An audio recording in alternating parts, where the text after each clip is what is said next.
So we'll go through a roll. I do see Ann Aiken. I see Carolyn Howell. I see Sarah is on. Sarah, you're going to be sitting in for Mike Anderson Okay. and Dan Smith. So absent would be Mike and Paul and Brett. All right. Number 2 on our agenda are public comments, and I will call for those now. Christine, if you can help out with that, if you see anything that I don't see. Okay, and Brett just signed on as well. So Okay. he hasn't turned his camera on yet. That's why you can't see him. Okay, so if anybody there. Before you do that, Brett, you'll be seated for Paul Simon. Okay, great, thank you. Okay.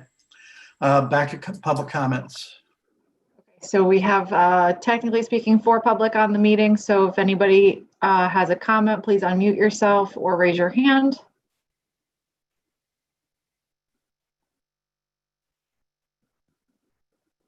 Going once, going twice. Moving on. All right.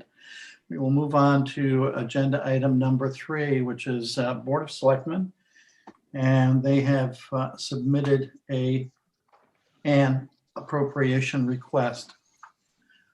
So you should have that form. And this is relative to dollars to be taken from the unassigned to satisfy our award of a steep grant from the state, which is for milling and paving of Kingswood and Cedar Ridge neighborhoods. I might add here that if you remember, we cut paving from the budget for this fiscal year. And so I would applaud the Board of Selectmen for seeking out and gaining an award for the amount of money to do the paving. So it's $126,860. And again, once this is completed, it's audited and reimbursed to us by the state.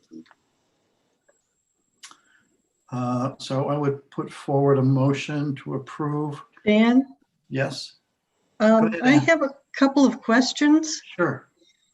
According to the newspaper, we got the grant, but we have to match it with 175,000. Yes, that's money that's already budgeted and that was already a part of our budget. It's not anything that's extra. So we were already going to spend that for paving. So that's our matching amount. Okay. I thought all of that had been cut from the budget. Nope, that's the 175,000 that's traditionally in B2702. Got it. Okay, thank you. Yeah, it was the extra 108 that we had put in that got cut. Right, got it. Okay. So this is good because it's a little more than the 108. So Yeah, and it's funny that you should mention that, and because the letter from the state doesn't talk about that. So Yeah, I'm glad you brought it up. So we have clarity on that. Okay. So again, I will move forward with the motion to approve the Board of Selectmen's request for an appropriation in the amount of $126,860 for use on a steep grant for milling and paving Kingswood and Cedar Ridge neighborhoods. Do I have a second? second. Is that you, Ann?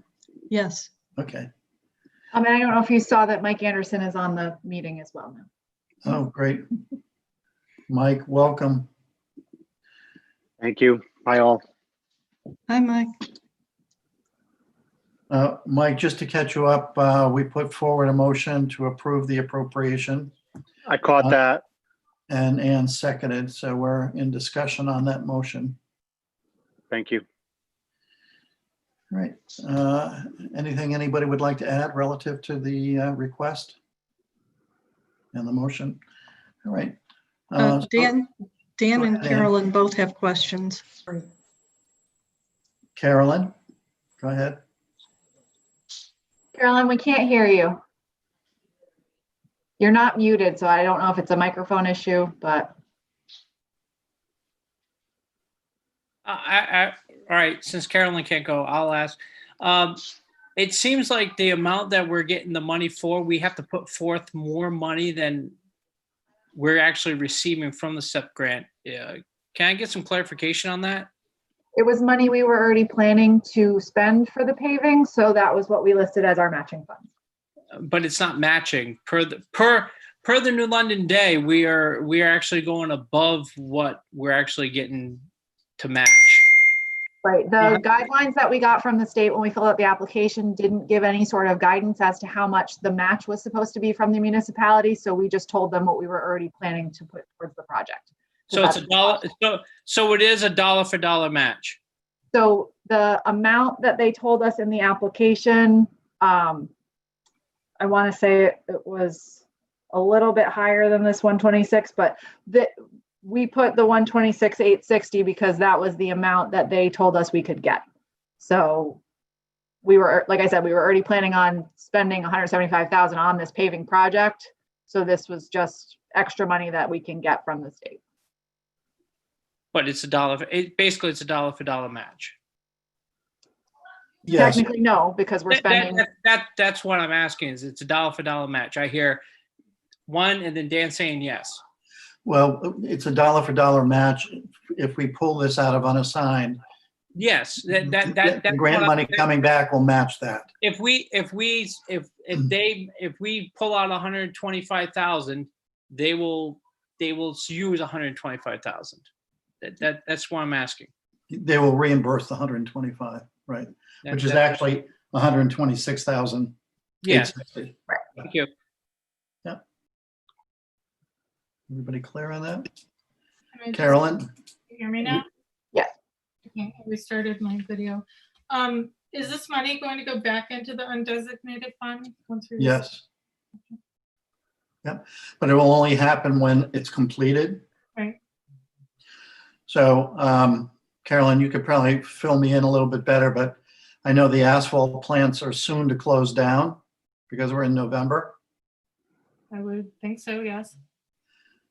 Yeah, so it would be, Christine, Yeah, so we wouldn't be doing any of this. We have to approve this and then get everything submitted to OPM, and we have to coordinate with Department of Transportation to do the project, so we won't end up doing the construction until the spring.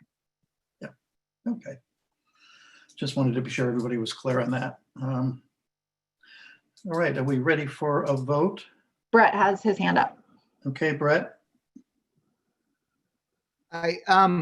Question, was the 175,000 originally earmarked all for Kingswood and Meadowwood? We had that Um, budgeted in the budget for this year, yes. So it was strictly for them. It wasn't paving in general in town. It was specifically earmarked for that one project. I think so, yes.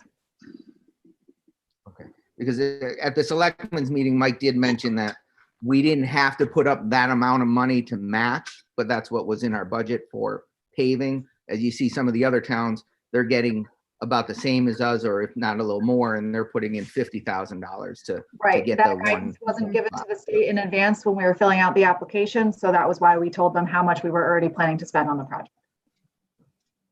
Okay, so will the 175 zero out all our budget for paving within the whole town? So if something else were to happen, or a paving project that needed to be done? The matching funds for this grant need to be non-state funds. So we have our LoCIP money and we also have our town aid road money, which can also be used for paving. So this is just the 2702 line item. Okay, great, thank you. Right, I'm going to poll you. Sarah, as we do this, because Mike Anderson is here, will you yield? I know I seated you, but we just got into the meeting and Mike joined us. Yep, I yield. Okay, thank you. All right, Ann, yay or nay? Yay. Carolyn Howell, Yay. Dan Smith, Yay. Brett, Yay. Mike Anderson, Yay. and myself, yay. So that motion does pass. The appropriation is approved 600. Christine, I'll sign this and drop it off in the morning. That'd be great. Thank you. Okay. All right. Agenda item number 4. I think you've got all the reports. One that is new is the student activity report.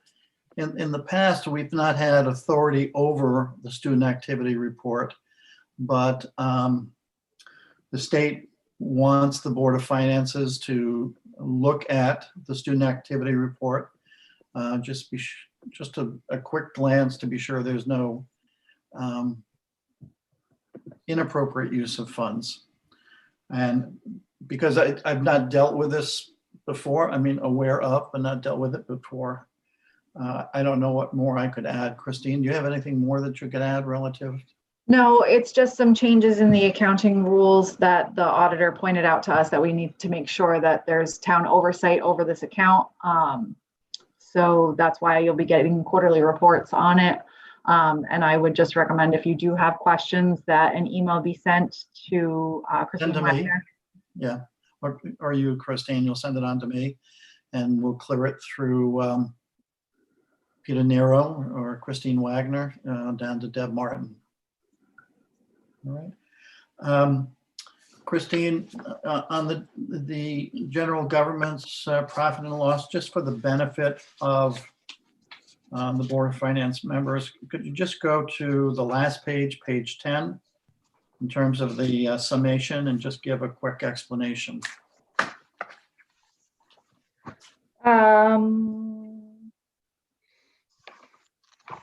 Okay, so for the purposes of this time of year, just consider all capital projects on this report as spent because all of the money gets moved from the general fund budget into the capital expense line items. So that's why those are 100% expended on all capital projects. It's not that we have actually physically spent that money, but it's come out of general fund budget and moved into the project account. So if you look at the very bottom, it gives you the overall on the overall expenses that we've spent and the income that we've taken in for the town to this point. But this reflects things that have happened so far through October. So some of our redemption of debt has happened on certain projects, depending on when loans are closed. Other items have not happened so far. So is that a general what you're looking for? Yeah, because I just figured somebody would look at that and then, gee, can you explain that to me? Yeah. You know, I'm familiar with that, but I just want to be sure that everyone has some clarity. Sarah, and then you, Ann. Sarah? Yeah, sorry, this might be a newbie question. So Christine, it's hard to tell from the general fund reports, like where, so I see budget and then whether we're over budget or under budget, but it's hard to tell like if there's something at risk. And I don't think you do forecasts, but I'm just curious if we know like how much we're supposed to be spending. We don't typically month we don't do any sort of forecasting. So basically it's up to each department to keep an eye on their line items and see what they're spending. For the salaries, you can just look at the percentage and make sure at this point in the year that we're at the appropriate spot. Certain line items get spent everything at the beginning of the year because we have upfront costs. Some things like we don't receive our resident trooper invoice until after June 30th for the entire year of the trooper salaries. So that line item always looks really, really good until August. So, you know, part of my position is to keep an eye on everybody's line items that are within our purview and make sure that they're trending the right way and try to come to you all with transfers to do that. But everyone, in my opinion, is being as fiscally responsible as they can on their line items. So. Okay, thank you. So you don't see anything at risk, like no no line items being overspent in certain areas where they're gonna run out of money. before The end of only year. thing that I will point out is what we've discussed is the expenditures for 298 Norwich Wesley Road. So right now we are spending them out of 2710. And you will see that that particular line item is overspent. But that is, we are trying to offset that with the potential leasing of the building. And then that's the only, the Public Works Department is the only department that has enough money that can absorb those expenditures at this point, at any point. Really. Gotcha. So that is something that we are planning to address. We're just still trying to get a better scope of how much the expenses truly are going to be for that building. Okay. All right. Thanks so much. That was really helpful. You're welcome. Christine, while we're talking about all of this, we still have a relatively new board in terms of our members. And I don't know if it would be worthwhile also to have a tutorial on OpenGov, which I'm familiar with. Paul Simon and Caroline might be, but everybody else may not be. So Yeah, Dan, if we could put that on the agenda for your next meeting, and I can Yeah. prepare to do some screen sharing and show the different reports and different things that we have for that. I just would appreciate a little bit of preparation time. if you Oh yeah, no, I'm not calling for it now, but it just got triggered. You know, I wanted to bring attention, everybody understood these reports, but you know, another resource is OpenGov. And I think that Board of Finance members should have some level of familiarity with OpenGov. Absolutely. Yeah. All right, so I Ann think was your Ann- next. Go ahead. Ann was your next person, and then you have Yeah, hands just for call Dan. up Ann. Yeah. Actually, my question pertains to the Board of Ed profit loss, so I'll hold. Okay, let's finish up on general government. If you've got questions there, Brett. Go ahead, Brett. Just that you brought up OpenGov, this report is not generated from OpenGov, Oh, correct? this is is from just QuickBooks. QuickBooks. Yeah, This is quick. it's not. Yeah, because I've used, But it's not hard to, you know, if you had both in hand to see how they line up. So, Yeah, but you shouldn't have to have both in hand. You should be able to pull all the reports from OpenGov. If we're champion OpenGov to be this thing where our board and the general, you know, townspeople can go in there and actually see how everything operates, we shouldn't have to have another accounting software to be able to generate these reports. OpenGov is not accounting software, so don't. All right, I missed it. Put it this way, for the Board of Finance, we shouldn't have to go to two wells to get the same water. Well, in my opinion, the profit and loss from QuickBooks is the tool that the Board of Finance should use because it is the accounting software for the town. OpenGov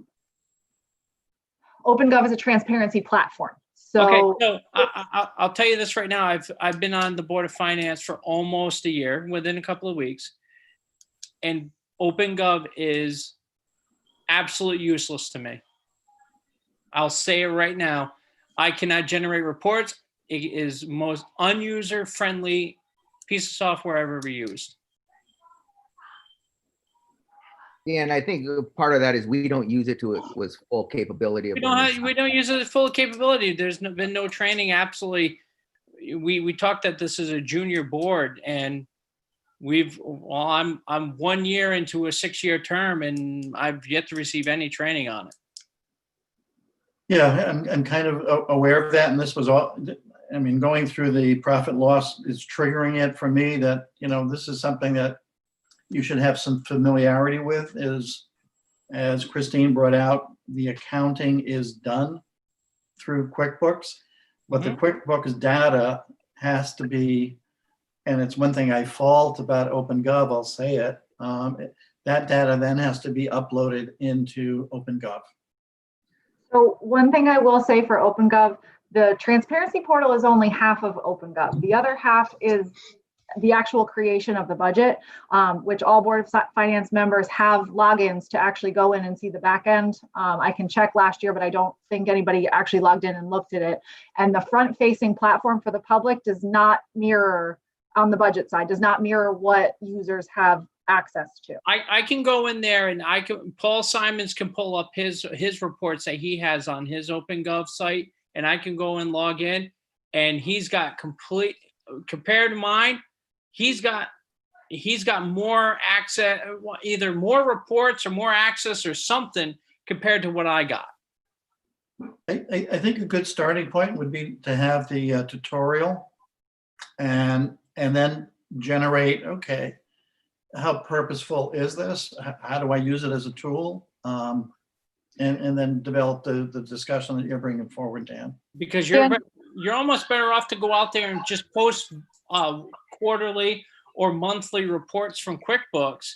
If QuickBooks is the accounting software, you just download it into an FTP site and everybody just uses it from there. I bet it'll be a lot cheaper to do it that way. So Dan, can you get in touch with Paul and find out what reports he has access to that you don't have access to, so that I can look into it on the back end? Will do. Thank you. But Christine, through this discussion, I'll have it on the agenda for our next meeting, and with a thought that we have a tutorial. Perfect. Christine, you mentioned that a lot of it, a big chunk of it also for OpenGov is the budget building Yes. side of it. Is there a reason that Board of Ed doesn't utilize that for budget building? You'd have to ask the Board of Ed. Okay. Has it ever been pitched to them to use, so we're on the same platform when the public's looking at the consistency? To my knowledge, that was done before I was hired. Anita's nodding, so I'm going to say yes, that was done. But I wasn't here and I wasn't a part of those conversations, so I can't speak. Absolutely. That was mentioned a number of times, Brett.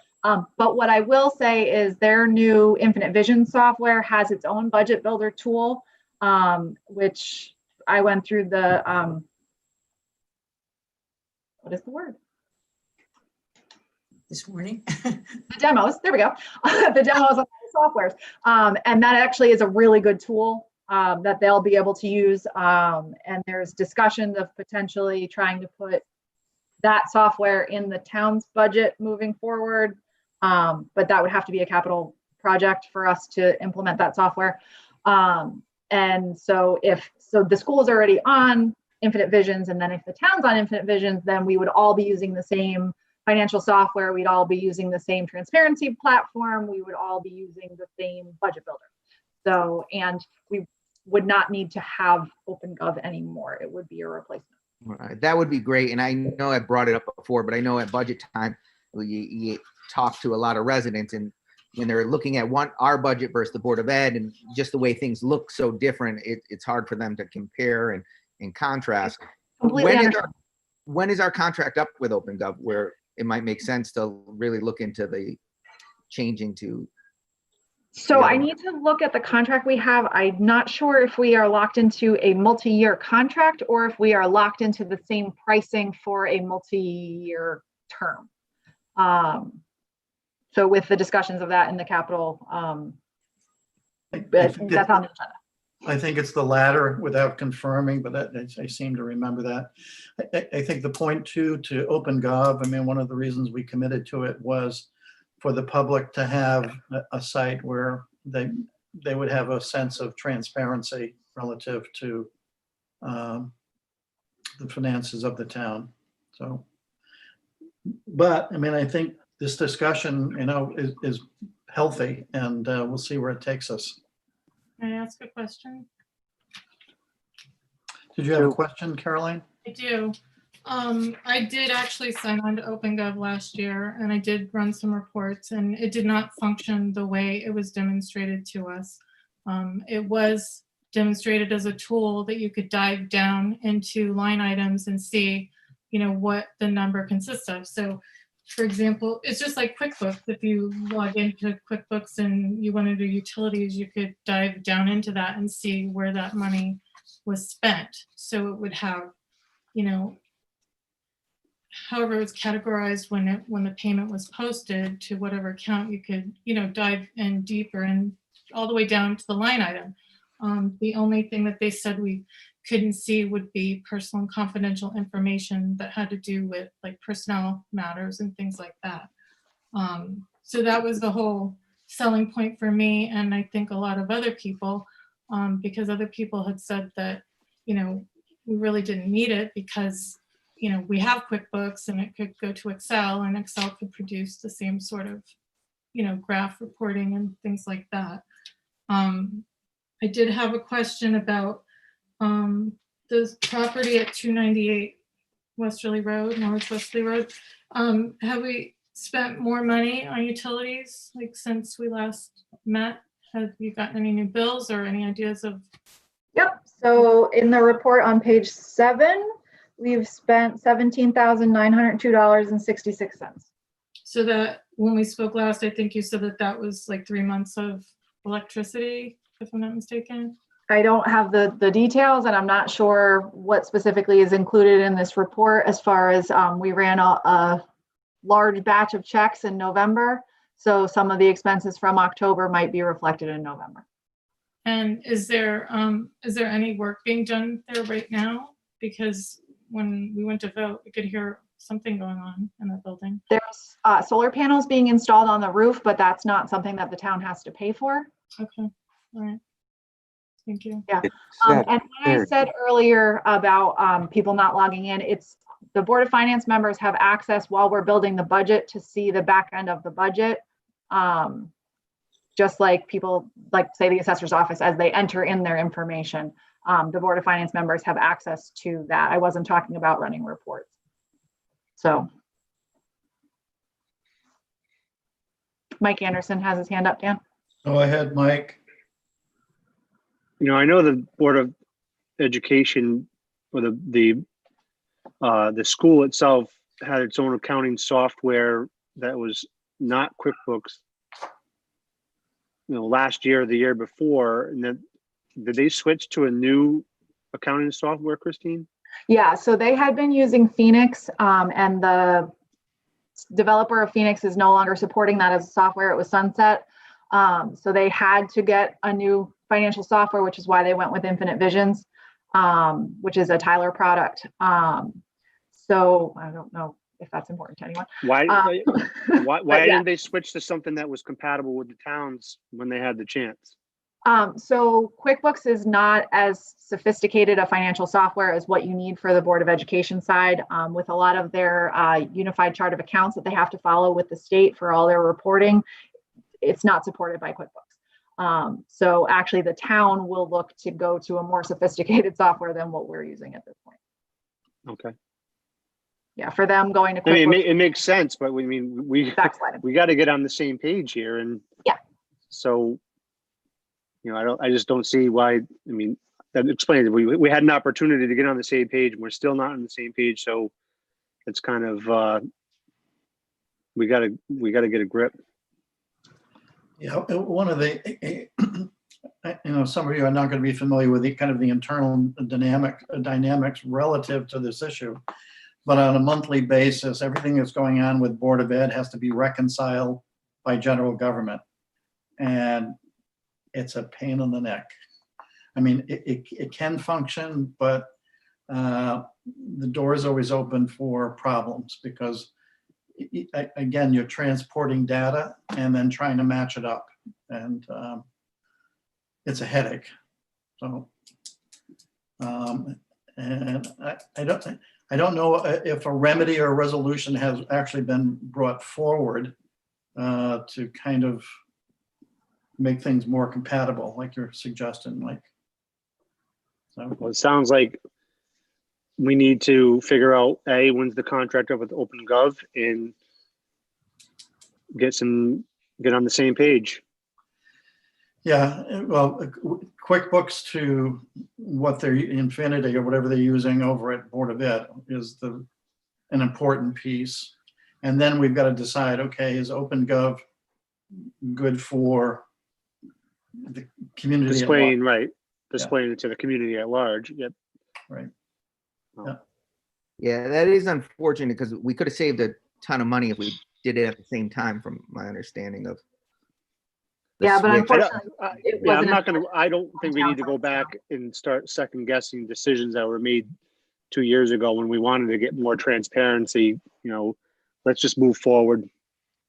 Yeah, and I think as we move forward, it teaches us where we want to be, and then we have to put the plan in place and commit to, okay, how do we get there? Yes, Caroline?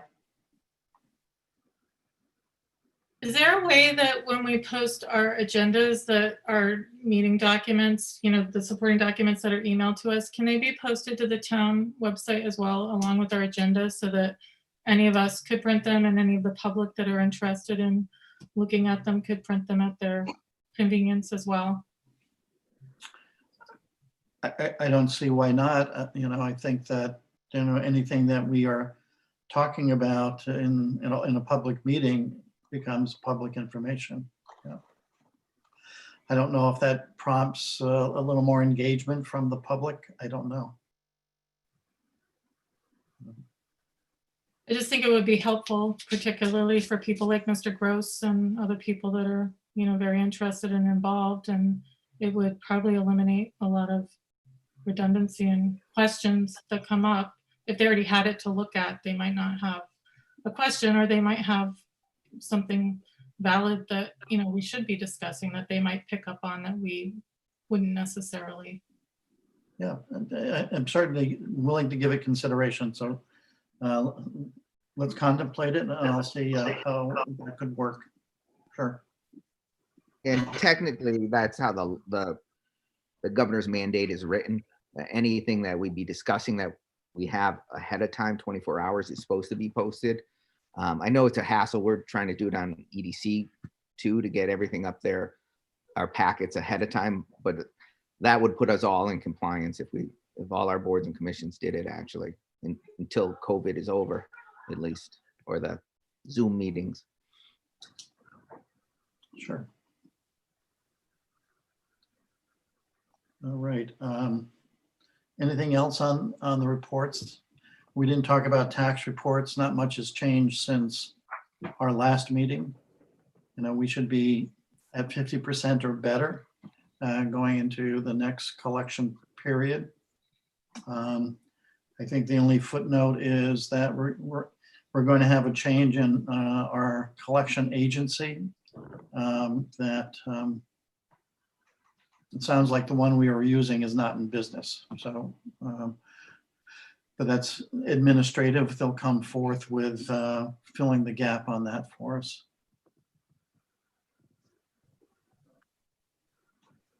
All right. Anne has her hand up, Dan. Yeah, Ann, go ahead. Before we move off of this line item, I do have a question on the Board of Ed budget. Okay, go ahead. As someone relatively new to the board, going over the Board of Ed budget, I understand what encumbered means, but I don't understand how it's being used on the Board of Ed budget. For example, salaries. I would think all of the money budgeted for salaries would be encumbered, but it isn't. Only part of it is. And I don't understand that.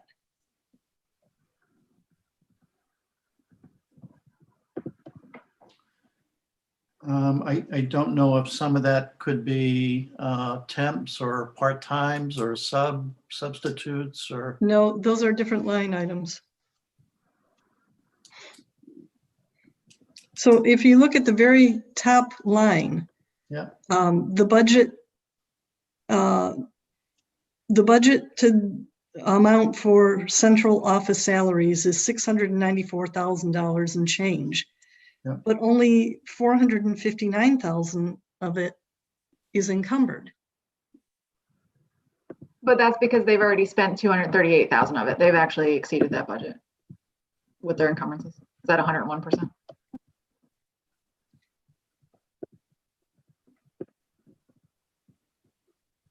Okay, Do you see where I'm talking? yeah. Okay. So that's how it is. Yeah, so. Numbered amount is the amount that hasn't been spent yet. Yeah, so if you, the way I understand their budget is when you take their revised budget column and then add their encumbrance and their expended year to date, then that Should could, in theory. One should equal the other. And then whatever is not encumbered and not expended is the balance in the Got it. far right column. Got it. Thank you. You're welcome. Carolyn has a question. Go ahead, Caroline. I know I sat in on a meeting for the Board of Ed. I don't want tonight also, but at one of the recent meetings, they talked about money that they had in a line item for like negotiations, I think, for contracts, and then they moved it. They were transferring some of the monies.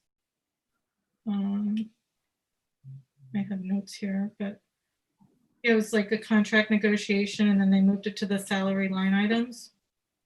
There was different amounts. Like one was $6,305.76, $12,704.45, $2,038.46. So, I mean, there's part of that plays into this as well. You know, I was trying to take notes and it's not something that, you know, it's hard to take notes and listen and understand all of the conversations that are going on, but they did make motions to transfer these dollars over. Yeah, the Board of Ed, their budget is approved by referendum. And once it is, I mean, they're not to exceed their budget, but they have full discretion as to the use of their budget. So they can do the transfers and so forth. So I guess what I'm saying is that, you know, unless they are going over on budget, that Board of Finance, other than oversight, doesn't manage their budget. They manage their budget. That I clear? was just trying to understand how they come up with some of their budget line items and where the money goes, because we do know that they transfer money, you know, back and forth. So that's the only reason I brought it up. Okay. Yeah, so Carolyn, it looks like that's in the 0140 negotiation funds was 42,000 and they've transferred it into some of the other salary lines and then a little bit into their employee benefits. Okay. So it does look like that's reflected there for the total of 42,347.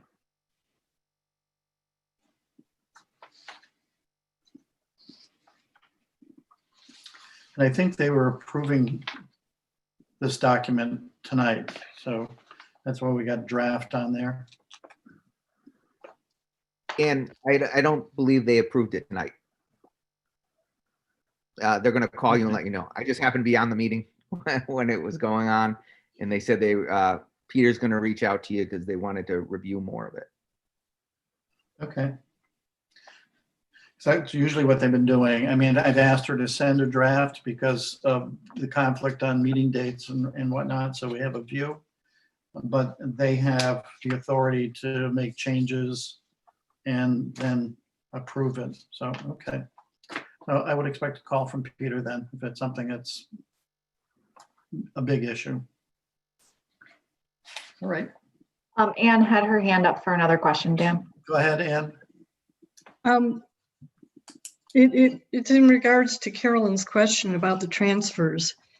In reviewing the one policy that I was rewriting, one of the parts of that policy states that boards that have discretion over their own funds, if they are doing transfers, are supposed to fill out a transfer document like the ones that we've been getting, including justification for transferring funds between line items.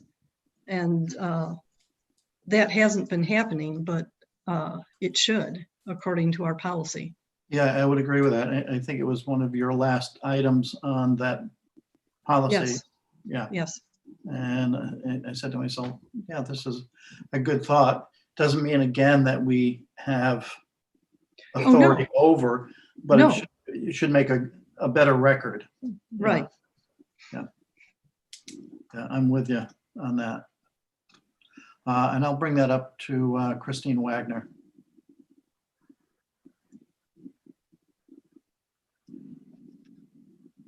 And Christine Diaz, you don't have any background on what they're doing in terms of documentation, that sort of thing? No, we only get the monthly reconciliation information. So one thing that you guys will start receiving once they start expending the money is a separate report for the non-lapsing account. So that has been established, and you just won't see a report until money is expended from it, and then you'll start getting monthlies. One question, and whether or not you've got an answer to it, Christine Diaz. The money that was in surplus that was expended for the Chromebooks because of remote teaching, learning. Mhm. Wasn't there going to be, or isn't there a reimbursement in place from the state on that expenditure? I don't have any information on that. All right, I will ask Peter Nero, because I think that there was, which, then would say, okay, if there is a reimbursement, where does that money go? Right. All right. Dan Smith, did you still And I have? don't- does anybody on this board have any information relative to that? Okay.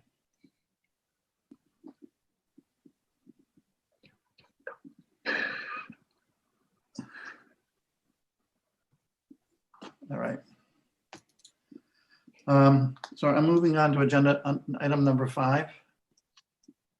And I don't have any current new information on reval. I did talk to Daryl Del Grosso, and 2 things are happening. One is wherever there was a building permit pulled, they go back to see, is that in compliance with the building permit and what stage of completion? And does that change valuation? And the other is letters have gone out to all the residents relative to the reval. And if there's any questions or conflict relative to the valuations, it gives them an opportunity to respond. So in terms of the roll-up on all of that, I don't have as yet. Do you have any information, Christine? No, I just know that the mailers are going to be going out for everybody. So keep an eye on your mailers. Yeah. Carolyn has a question. Yes, go ahead, Caroline. Do we know what happened with the reval, or you just don't have any solid information? You're just sending out. I do know valuations were up. Mhm. And that early assumptions were north of 8%. So does that mean we're going to adjust the mill rate? Yeah, the mill rate will adjust relative to a larger grand list. And if everything stayed equal, status, if we had an 8% increase in the mill rate, we could anticipate an 8% decrease in the mill rate. But it also is dependent on what's going on budget-wise. Mhm. Is there something, budgets don't stay the same necessarily from year to year. We've seen that. So, I would think there's going to be some adjustment in the mill rate, but it's not going to be an absolute. It could be, but probably not going to be an absolute in terms of an increase versus a decrease. We're not just planning to spend the increase, we're planning to adjust the mill rate. Correct. Start from there. Okay. Yeah. And I think that'll get clearer as, that computation comes forward to us, and we look at what the budget will demand also as we go through the budget process. All right, if there's any questions there, agenda item number 6 is the Board of Finance Sarah. policy review. Sarah had her hand up for, Okay. Sorry, I'm Jen. not seeing everybody on my screen, so I'm sorry. Go ahead, Sarah. I'm more than happy to play moderator, so. Yeah. You're doing a great job, Christine. So is there a target when the valuations will be finalized? I was hoping that they would be done by this meeting. Okay. And because of COVID, everything just slowed down as they went through the process. And we were hoping to have the roll up by mid-November. And I would think we're probably 30 days off of that. Okay. They have to be done by the middle of December, Oh, good to know. so. Yeah, Thank you. good question though, yeah. On Board of Finance policy review, we had assignments that went out. And this just happened, but I got one from Ann. She was assigned. She had a couple of assignments, but she did have appropriations request transfers. And you probably got that. The others, I'm hoping people are working on them. Dan, I'm done with mine. I was partnered with Paul, but as we know, he's working on very important public health matters. So Sure. All right. I can share what I put together if some folks want to give Yeah, feedback. if you want to, just PDF it over to the, yeah. And again, you were doing the balanced budget policy, correct? Yep. Yeah. The unassigned was being worked on by Ann again, Dan Smith and Brett. And Brett, yeah.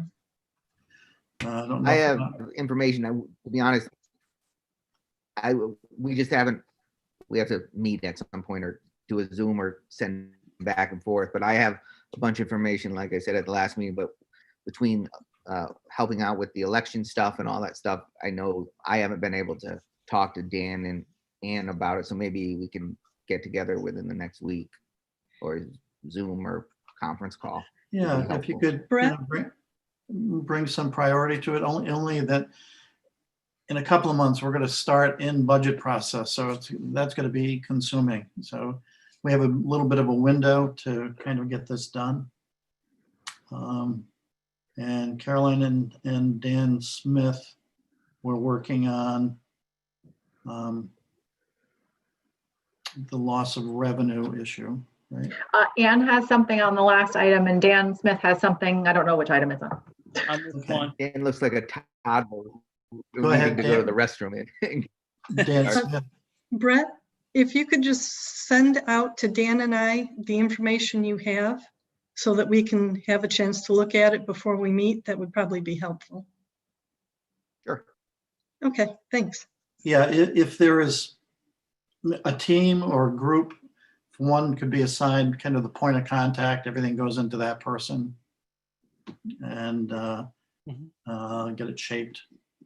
Dan Smith, did you have something? Yeah, on the loss of revenue, I've done a lot of, I've done some research on that also, and I know we talked about it probably about 2 months ago when these were all assigned. We were talking about having basically that portion of it being driven to state statute, because the state statute kind of drives, the Board of Ed, loss of revenue on the Board of Ed side and on the general government side. So I think that one would be a really clear cut one where we just basically tell them, we're basically going off the state statute. And we just list the state statutes off of that. All right.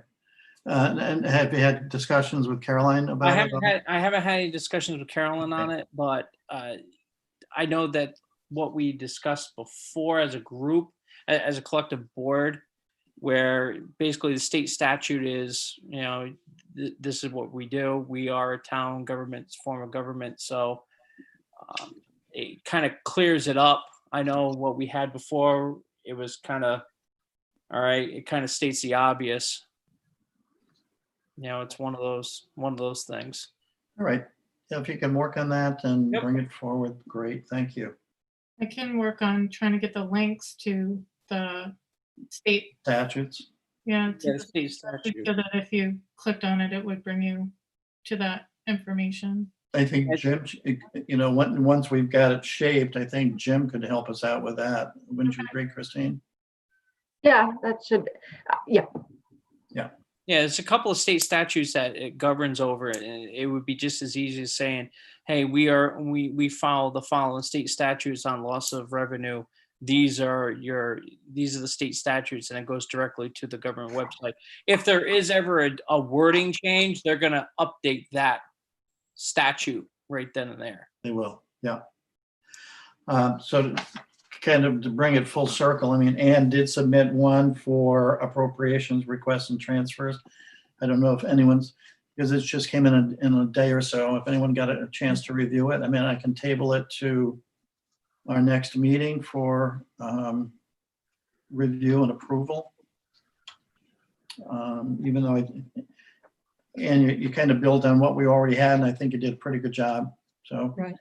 And Yeah, it was the easy one to do. Yeah, it was an easy one. But you put in some ads that I think it definitely makes sense. I'm fine with tabling it till next meeting. Okay. All right, but good job, Ann. Thank you for doing that. Thank you. And it did bring attention to the transfer issue on Board of Ed. It doesn't mean, we're signing off on those. But at least it's nice to know they have documentation in place to justify. Yes, Dan Smith. Dan? Hold on. Mute button wasn't working. I think maybe it would help out when we finally do these budgets. We have when the general government and the Board of Ed submit their budgets. I Right, think it would be prudent for them, or even helpful for even us, for them to submit all the transfers that they do between the line items, because I know how many times did we sit as a board, well, why did this go up 33%? Well, because we transferred this money to this money, because this got transferred to here and this got transferred to here. And we asked the same question 3 different times because it's over a 3 or 4 month time period. If we have it in a hard record, I think that would help us out as a board and would cut down a lot of the time and the running around and the questions and the over and over repeating of ourselves. If we have this stuff as a hard copy, as an addendum to the budget process. sure, they're backup, yeah. As background information, it doesn't need to be, all, it's just, hey, these are the following transfers. Because this position was eliminated, we transfer this money to here because we did this. It's kind of like a rev write up to whatever we were doing. Yeah, I think it's a very good point. I mean, I'm closer to it than, the individual board members. But when being audited, auditors hate to see lots of journals and transfers. They hate it. Well, it's just more stuff for them to track down, and then you have to make sure, all right, did this person do that, and then this get transferred here, and this, as long as we have a paper trail where we can say as a board, all right, you move this much money over this is how you spent it and everything. It helps us kind of justify it, because it happens on the general government side, but it happens also Sure. like on the Board of Ed side a lot more, where there's not as much fidelity where they don't, maybe they track it a different way, but it would help us out. Well, Sure. we had to go move this money from here to here to here. Yep. Well, there's no record for that. And that's why you're showing a 30-some-odd% increase on this line item. Yeah, I think that, one, we all have to have an understanding in looking at budgets, to have some expectation of a level of fluidity, because things do change during the course of a year.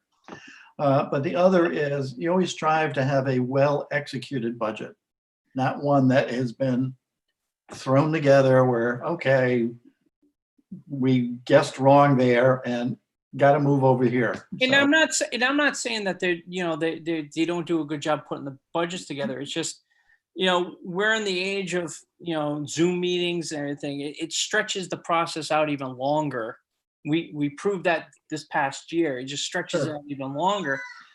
it would be nice to be able to consolidate it and get all the information. Maybe we have everybody online and we kind of lay out the expectation of this is what we're expecting when you give your budget. Yeah, I agree. No, I think we're all on the same page there and feel good about it. And you have Sarah Nelson and Mike Anderson with comments. Yeah, I know we're on the policy agenda item, but can we come back to that topic in general when we get to the next agenda item, which I think is just future strategies, because I do want to build on some of the stuff that Dan said, just in terms of understanding how what are our priorities as a board when we get the budgets presented to us. Like, what are the things that we need to be thinking about? What do we need to be looking through? What do we need to be like, what's our overall goal, right? And outside of, telling me, like, tell me exactly what this line item means, right? And I think some of that could be shared in advance, similar to what Dan is saying. Like, he wants to see some background on, some of budget transfers and things. Could be real. And Dan, you've said this before in previous meetings, like, it would be really good to understand, like, what's the overall strategic goal of the budget for 2021, right? Is it because, what is there some major town project that you're working towards, and therefore the budget was built around that? Or like, just understanding like what we should be assessing at a strategic level will be really important as we hear these budget. So we're not arbitrarily going down rabbit holes that don't actually matter, and we're focused on It's 8 what's o'clock. critical. Yeah, I appreciate that you kind of remember what I've said. I really see budgets as being a strategic tool in that it should match up to our strategic plan in some regard. It should correlate. And so really, besides having maybe just bullet points of what strategic goals are, is a little bit of a narrative of, okay, in this forecasted year, this is what we'd love to accomplish. So you can get a level of understanding of why certain things are in the budget. Yeah, and I think just being able to prepare the whichever departments are coming forward with their budget, prepare them with sort of what we expect of them. So, if we agree as a board that we want to see the transfers behind the scenes, like, that's one thing. Then maybe there's other points that other board members would want to feel like they're getting a holistic package.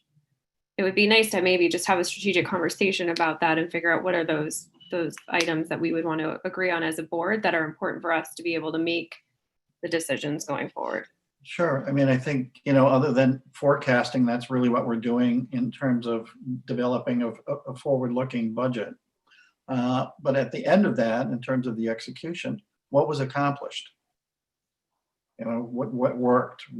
Did we hit some targets? Other than meeting the day-to-day functionality of the town.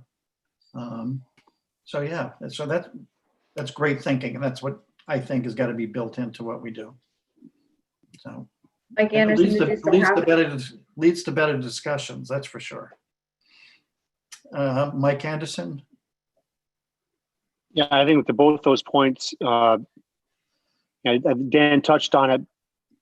I think with regard to, documentation and what have you, with regard to the transfers for us to have to look, at overall, are we meeting goals? Were you over budgeted here, under budgeted here, and why is that? To look year to year to year. We might have to. He touched on it, but I don't think we talked about it.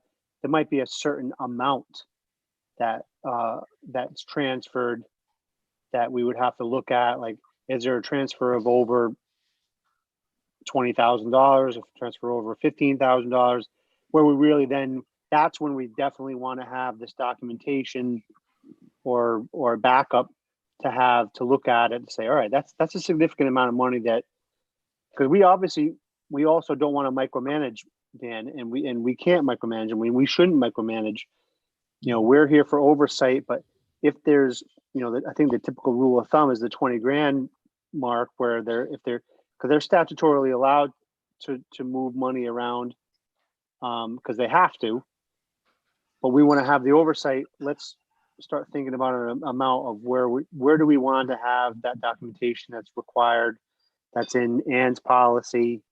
So those are the things that we have to think about as we're discussing this, where we're not micromanaging, but we're having the proper. We'll have a red flag to say, all right, we're not using the money over here, or we're late over here, or these guys seem to be inflating this area and then moving the money later. So let's have a discussion about what's the number that before we Yeah. start getting involved in their day-to-day operations. Yeah, as I've mentioned many times, I mean, our main charter is to be an oversight in terms of the fiscal responsibilities of the town. And some things we're talking about, I think, are just going to give us that little bit more that we have not had the privilege to see up to this point. So, Dan Smith? I have to totally agree with Mike on this one, and Sarah. We have to. They have complete fidelity over their budget, but when it comes to us overseeing it, we only get. I don't want to say part of the story, but we don't see the behind the scenes moving of it. I understand that we don't want to tie them down with a bunch of paperwork, and we don't want to tie them down where they feel like we're micromanaging them, but we don't see the whole picture of it. And it always comes, we go through the general government, it's always like, maybe, 1%, and we end up cutting them down and everything. But the largest increases are always seen on the Board of Ed side. And it would be nice to be able to see where the money is being bounced around, either between the line transfers and everything throughout the year. It just would help us better understand that budget process throughout the year. And like agreed, Dan. But we got to just make sure that it's those major moves that we're looking at, that because we don't need to be.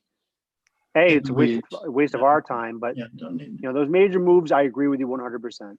Well, maybe we can ask how many. All right, give them a range. Well, how many times do you between 0 and 5,000 and 5,001 to 10,000 and anything over 10,000.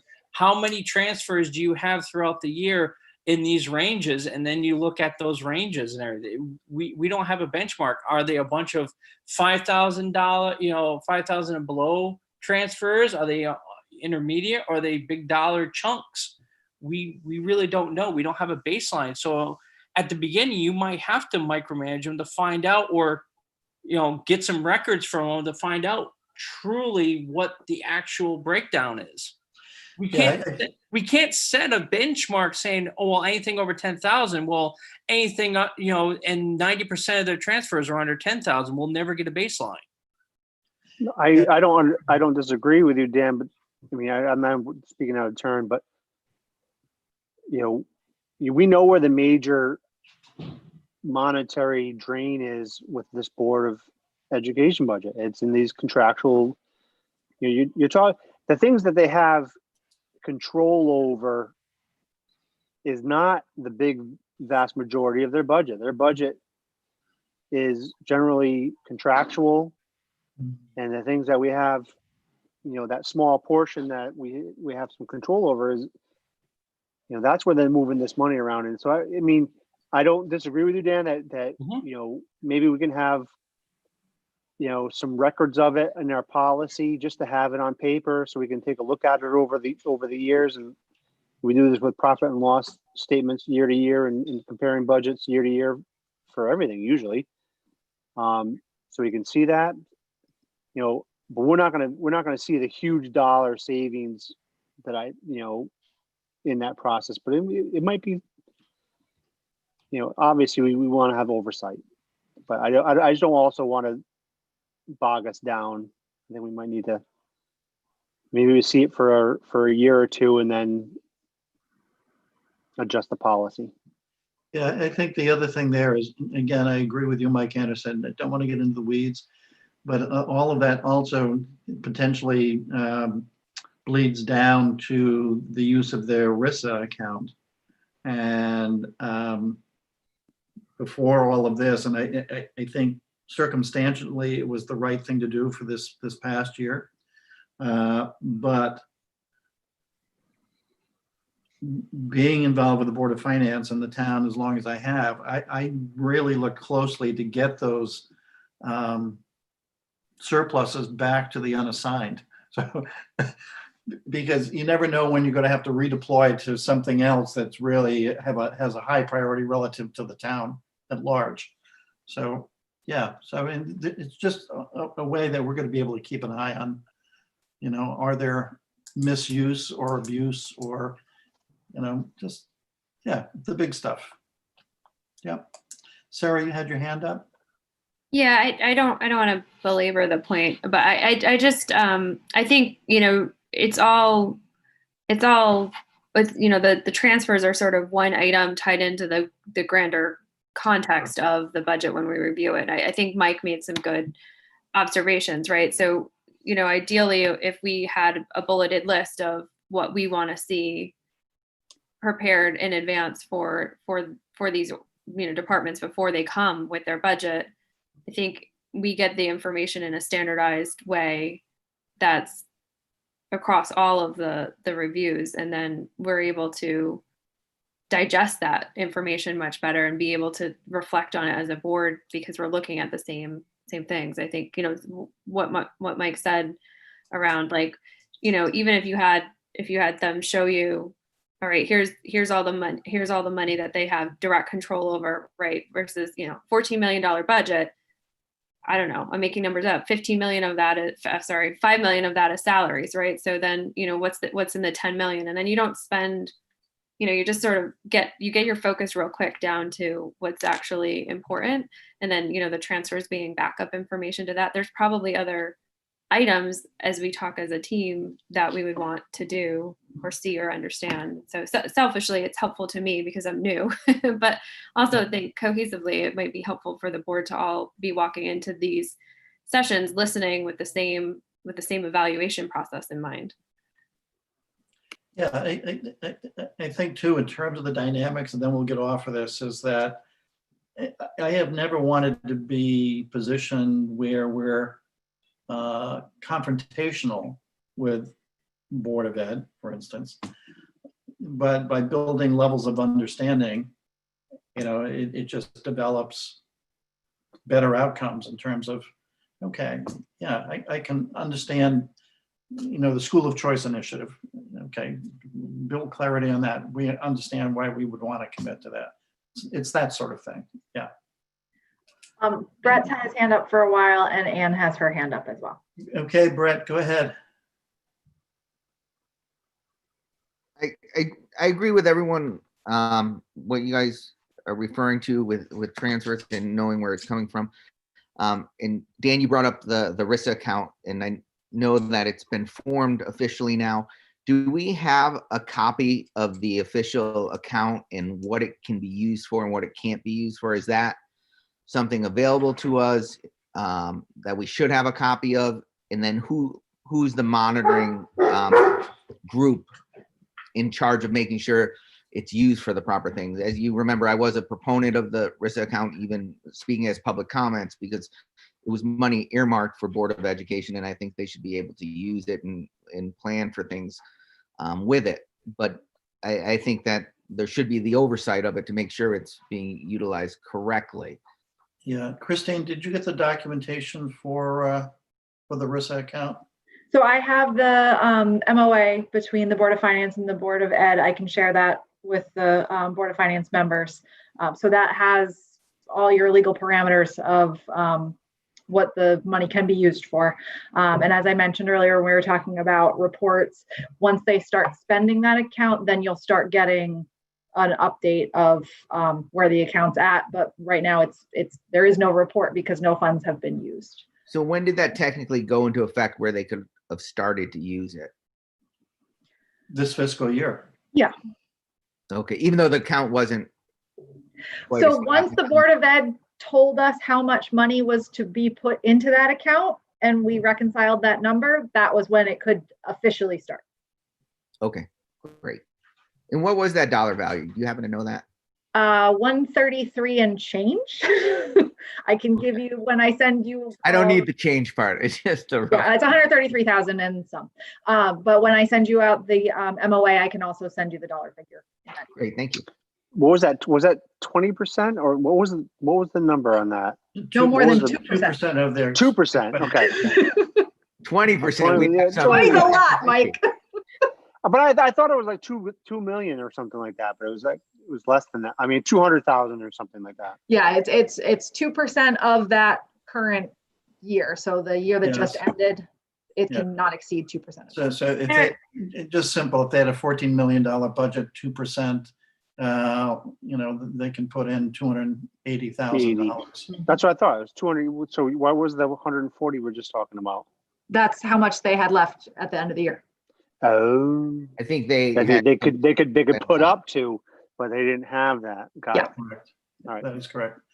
But also know that Board of Finance has the authority to change that 2% number if necessary, or do away with it. So, it's not like once they have this account, they have it for good. It's still open to. Board of Finance can amend.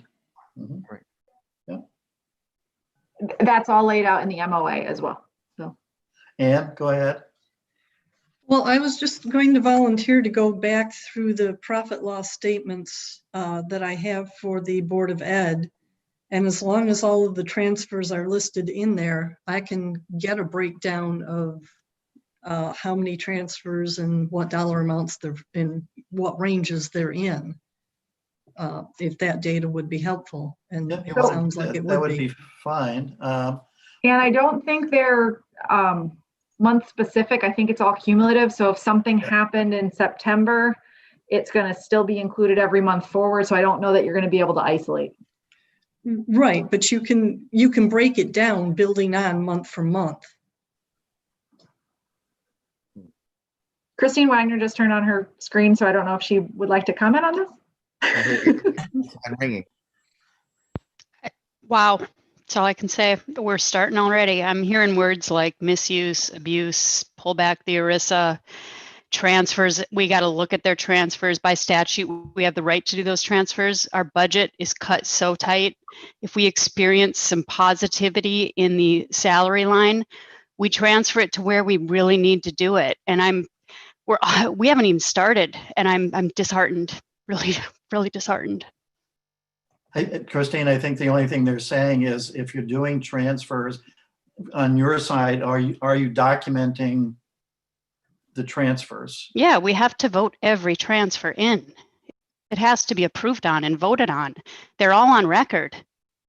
So all I'm saying is I would like to see a list of those transfers. Go look there. They should all be out there.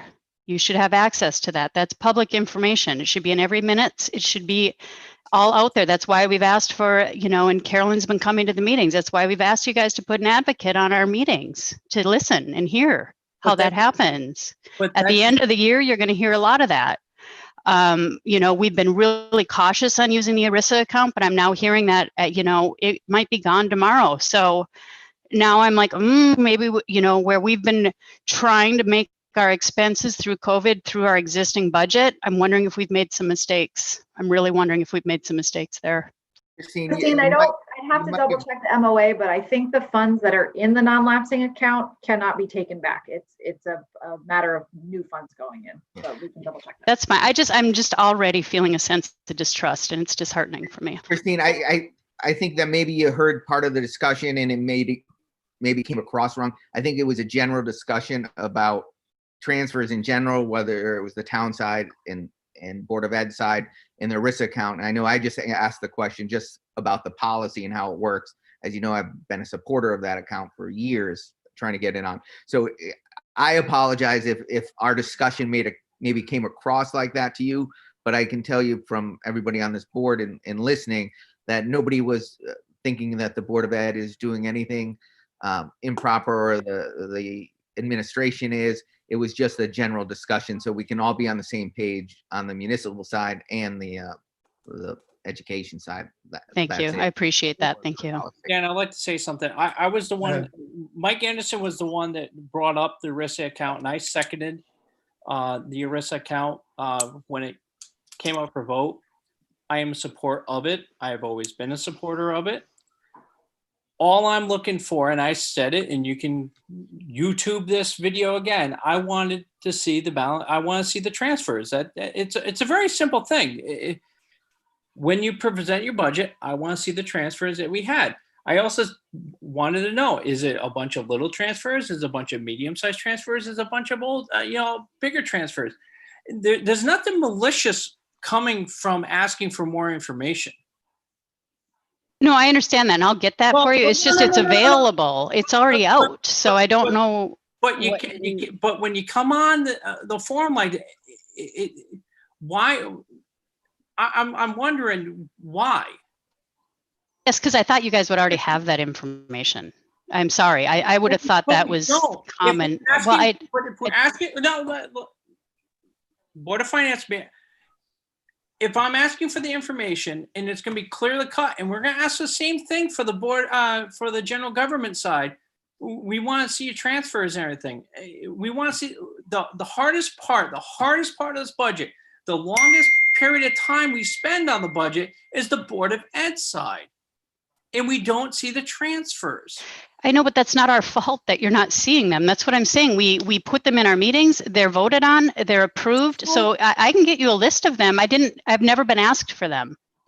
But we're having the conversation right now about asking for it for the up and coming budget season, and it seems like we're getting a lot of pushback from that, asking for just the transfers. We're having preliminary discussions about the up and coming budget transfer, and it's Dan, I'm not giving you pushback. I'm not even part of this meeting. I was asked to step in and say what I felt at this point, and I was just hearing some words that made me a little uncomfortable. If you're formally asking me right now as a Board of Ed chair that you would like a copy of our transfers, I can produce those for you very easily. They're not hidden. I will produce those for you. I haven't formally been asked for those until I guess I thought they were all public comment, public information. Christine, as chair of the Board of Finance, who queued you up to join the meeting? I'd like to know that also. It's a public meeting. Of course it is. That when she turned her camera on, I said that Christine turned her camera on and might have a comment. Yeah, I'm sorry. I can step out. No, I didn't- it's just what you said, that somebody had noted. Somebody before noted you that into the you meeting. were on this meeting. So, Somebody what? Guys, This is come a on. public meeting. I went out and found the Zoom information and All of came this. in. It's a public meeting. I'm with Dan Spring on this one. So somebody, you said that somebody clued you in. No, No, I never said that. This is being recorded, I hope. I never said that. I knew there was a Board of Finance. Even on my Board of Ed tonight at 6 o'clock, I said I would like to wrap this up by 7 if possible, because I'd like to join the Board of Finance meeting tonight. There's nothing malicious happening here. said was that someone queued her up. That meant I said to everyone, Christine has turned her camera on and I think she'd like to make a comment. That's all Christine Wagner is referring to. I can tell you, because I keep the participant list open the whole time that we're on the meeting, that she's been on the meeting pretty much since I think her Board of Ed meeting ended. No So- conspiracy here, Dan. None. Dan Smith, can I just ask a clarifying question on an administrative side? Sure. So for transfers for budget process, the board on the municipal side, the Board of Finance has to approve every transfer that we do. So you've Yeah, got we the copy. approve it. So my question is, you were talking about changes in the budget, and I think you're referring to the change that we made with the IT salary, because we discussed that multiple times. That was not a transfer, that's just a change in the budget. So are you talking about red flagging, large amount changes? That's not transfers. So I'm just. Transfers, amount changes. We shouldn't have to go through and have the Da Vinci Code to be able to go figure out where the money goes from point A to point B. There should be a revision note where it says, we move this to this, this to this, this to this. If We had that in the budget, Dan. There was a notes column on the right side and it said what was moved to which line item. Okay. So I will make sure it's very, very clear if we have any of those major changes this Great. year, but I don't foresee them. So on the municipal side. all right, let's move on. Carolyn has her hand up. I don't know if we want to do that. And I think Ann had something and Mike had something from a while ago, but it's the meeting, up to you what you want to do. Caroline, you're next. I just wanted to clarify my role for sitting in on the Board of Ed meetings. Obviously, they're very time consuming. Believe me, I've always been supportive of education. And when the question came up about their reports, I brought up the information that I had written notes about. So I just want to be clear that I don't think that's malicious in any way, and I hope that's not what they're referring to. But I want to be sure that I'm just supposed to bring back information so that if something comes up and I'm able to answer the question because I heard it in the meeting, whether you want to verify that or not, that is my role. It's not my role to provide reports for every meeting that I sit in on, correct? No, Okay, thank you.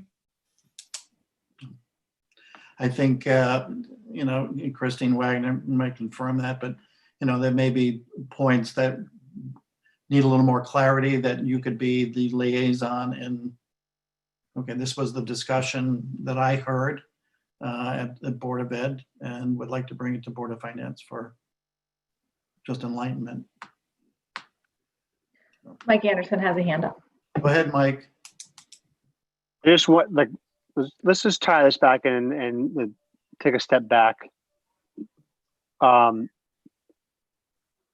I don't think the Board of Finance is at all questioning what the Board of Education is doing with their risk account. We approved that last year with full confidence that the Board of Education is going to do what they need to do with that money, rather than spend money unwisely at the last minute. You have the approval from the Board of Finance to spend up to the amount that you have, up to 2% or whatever available. Obviously, it's a little less available this year. So, Christine, please don't think that that's what this is about. It's a question of whether or not we have information about inter-year transfers to make sure that those funds that are more on the liquid side are going to proper areas, and we have just more information that we need for doing the budget process. That's really all that we're talking about here. And so these boards are gonna work together, and and that's what we want to do, and that's what we're going to continue to do. Brett has a hand up as well. Brett, go ahead. Christine,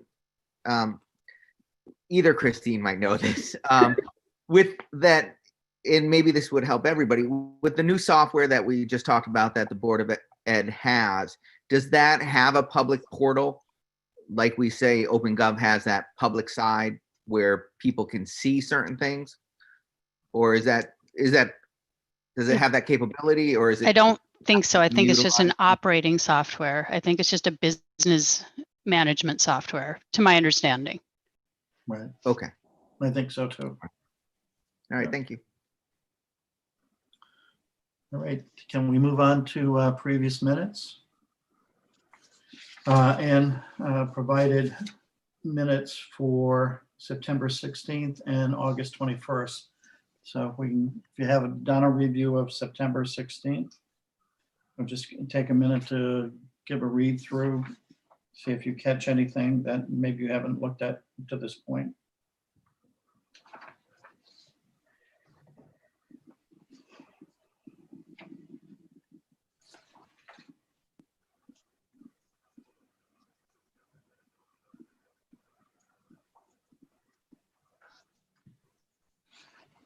I think on item number 5, we talk about the reval there.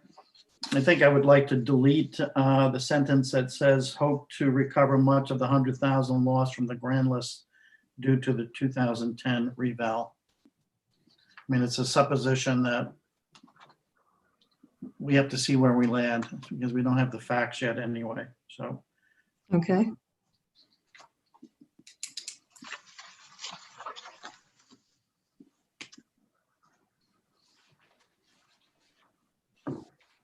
I agree with that complete. I mean, I'm going to abstain from this vote because Sarah was in on that. But I think it's important not to make promises that we can't guarantee. Right.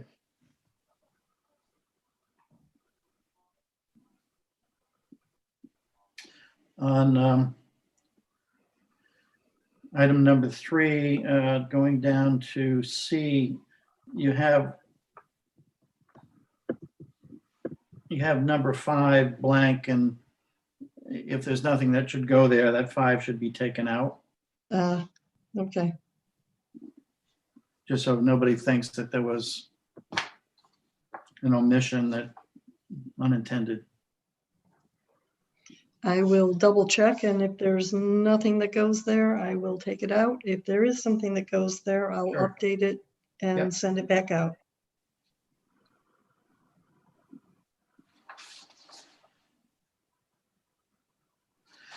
Okay, other than those changes, I would make a motion to approve the minutes of the Board of Finance meeting dated Wednesday, September 16th, 2020, as amended. Do I have a second? Second. All right, that was Dan Smith. Any other discussion? I'm just going to abstain, Dan, and let Sarah vote on this. Okay. I hate to do this, but we'll just do a polling because I don't know what the count is otherwise. 30.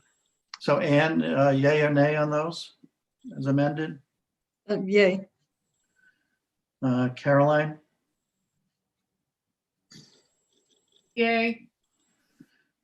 Dan Smith, Yay. Brett? Yay. Okay, Mike is going to abstain, and I'm a yay. So it's a 5-0-1. Thank you. And now if we can go to the meeting dated October 21st. Dan, I will be abstaining from this one. I wasn't attending. This, Okay. I'll give everybody a minute just to do another quick reread, and if there's anything there that needs to be amended.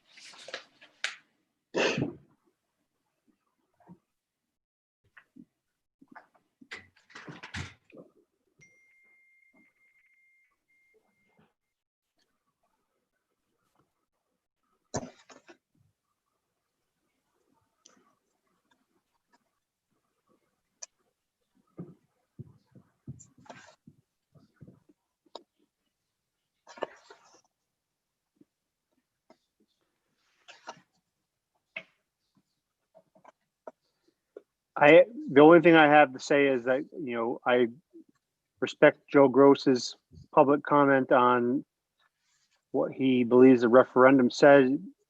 While it's true that the Resolution.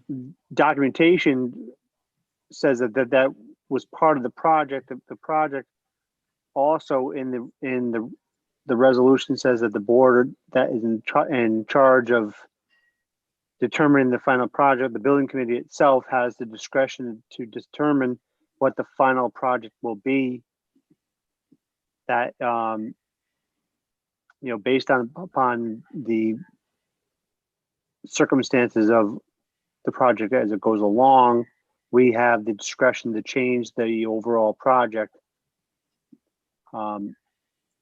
The minutes can be approved as written. Just with my my discussion about what exactly the role of the building committee is. Right. Did you want any amendment to that area? No, I mean, he said what he said, but you know, I just wanted on public record that the building committee had discretion under the referendum and the charter to make changes to the project as they saw fit. And it did. Okay. And on item number 4C, Okay. you've got tax report and a notation tax report. Then all of a sudden it swings to the old middle high school, which relative to that item number doesn't make sense. So,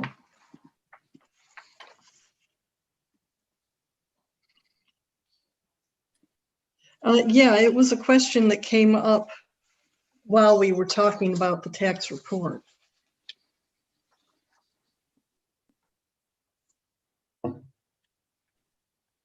Yeah, I actually believe I asked that question as we were going through Yes. the profit and loss statement.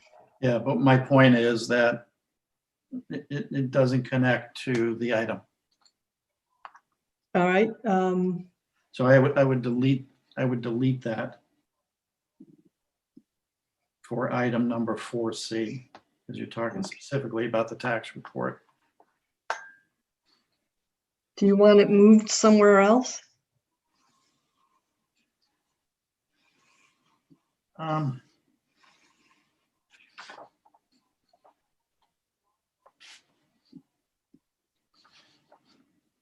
I would think it would be in that same report, just maybe number or letter D. Because it was a question in that report of where that money was coming from. And then that was the answer. Right? Well, if anything, it should be part of the profit loss Board of Selectmen. Sure. Okay, I can move it up there.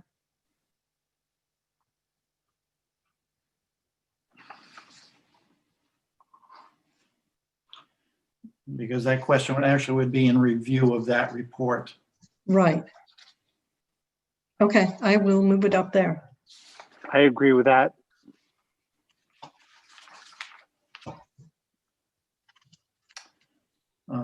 Other than that, and who said they would have to make an abstention? Was that you, Mike, on this? No, Dan Smith. I'm sorry. Dan, yeah. That would be me. Because we had, okay. I just went back to the attendance and yeah, Brett was seated for you. So yeah, we're good. Okay. Right. So if there's no other changes, I would move to approve the minutes of the Board of Finance meeting dated Wednesday, October 21st, 2020 as amended. Second. Okay, and Mike was a second.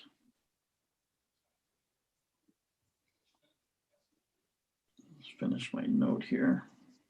Okay, we'll do a poll. Ann? Carolyn? Yay. Dan Smith, you were an abstention. Abstention. Brett? Yay. Mike? Yay. And myself, yay. So that, again, that's a 5-0-1. Or 11, excuse me, 10, 21, 20. 16, 20, okay. And you're noting in the minutes who the abstention is, right? Yes, I am. Thank you, sorry.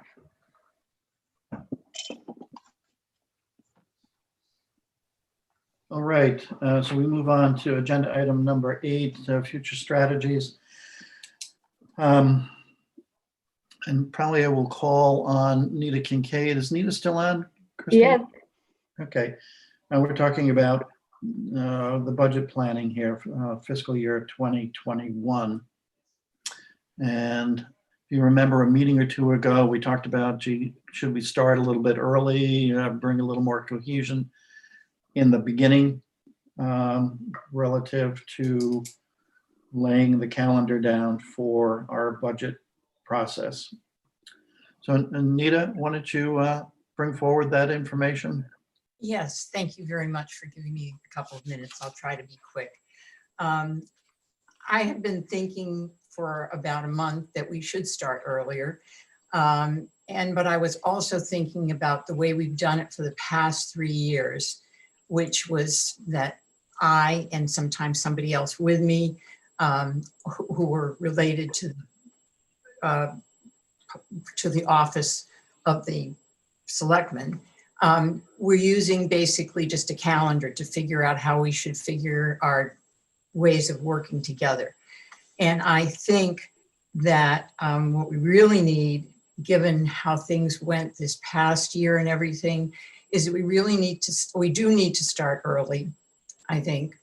But I also think we ought to look at it differently than we have. It's not all about what number, what date that you're going in with.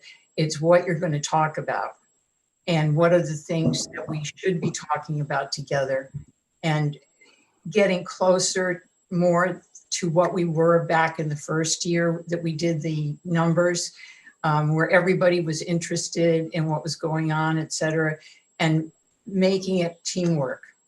And I felt this past year, myself personally, that it was nowhere near as working as a team anymore. It was just 3 different groups to me.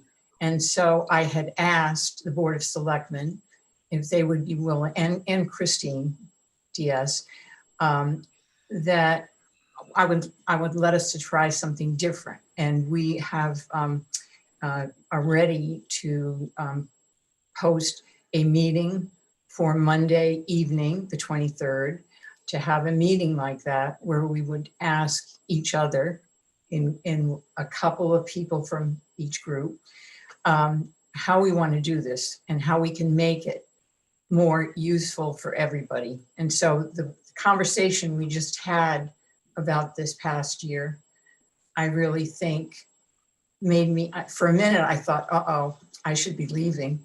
And then I thought, no, we really need to be able to get together and figure out how to do this the best way. We've got a lot of problems in our hands with still the, the problems with the virus and how people feel and how we are meeting. But I think we need to first get together as the 3 groups, and we won't have the whole 3 groups at this point in time, but they can all be there in the audience, and we will talk about what we'd like to try this year that might be a little bit different. So you're suggesting Monday, November 23rd, at what time, Nita? 6 o'clock at night. So you'll either eat late or very early. Okay. So you'll put out something? Yes, it's going to go out The tomorrow. Zoom meeting. It is going to go out tomorrow. Okay, And that's what I had to say. all right. Are there Board of Finance members that could commit to listening to that meeting? I'll be there. Ann could be there. You've got a lot. I have a Madonna Place board meeting on Monday at 5 o'clock. What time were you thinking, Nita? 6. It would start at 6. You could come late, Yeah, and I'd be happy to have Sarah on board if there's any comments. Okay. And Yeah, she should be there. There. Yeah. I can be there. Yeah, I should be able to make it also. If not, Brett can. All stay. the alternates should be there anyway. Everybody should be there. Okay. Okay. And Dan you will decide who's coming with you, right? You're going to be the representative and someone else with you. Yes, but I want everyone to be able to listen into the meeting, and Is this Okay. going to be a Zoom meeting where everyone is able to listen in? Listen in, and given some of the things we've gotten suggestions about, and very fair suggestions about, is the there's no reason to have people answer questions at the beginning, which we sometimes do for the Board of Selectmen, but at the end of the meeting, all the people have an opportunity to take 2 minutes. I almost said 10. Don't Not 10 minutes. not 10 minutes, no, by then, but 2 minutes. They have a comment or anything for what went on with the conversation, basically. I'm hoping that's going to be fair to everybody. The meeting would be posted with an agenda, and Absolutely. anyone in the public could attend in addition to whoever's coming from the Board of Finance or the Board of Selectmen or, And the board, The other and the boards. Board of Education. okay. Yeah, so it's going to be a special meeting of the Board of Selectmen. So we'll be using the webinar platform of Zoom like we use for other selectmen's meetings. Right. So, but yes, Nita and I are going to post the agenda tomorrow, so that everyone has the opportunity to make sure they're familiar with it. So. Yeah, and there will be, just thinking about, we just talked about, and there will not be a lot of paper at this point in time. This will simply be a conversation, let us say. Okay. Maybe, you know, Wonderful. Good idea, Nita. Thank you. you know, We'll Can be I there. just ask a question about this? Sure. Just for a procedure standpoint, because when I look at other towns and in long histories ago, if the budget is the Board of Finance's responsibility in getting that budget through, how come it's the selectmen that are putting up the timelines and working through the system to get to the final budget when they're only, the Board of Selectmen are one side of the budget, and then you have the Board of Ed side, but ultimately it's the Board of Finance that oversees this process. So I just want to know where that originally came from in just procedure, because I know other towns do it different, where the Board of Finance is actually the ones overseeing the budget process. Dan, maybe, I mean, you've been on the board the longest here. Maybe you know why it's this way and pretty much run by the selectmen compared to. Well, the budget input goes to the Board of Selectmen. They're the administrative arm of the town. So, you know, the initial On the budget, municipal side, right? yeah, the municipal side. So Yeah. it goes to them. It's then brought forward to the Board of Finance.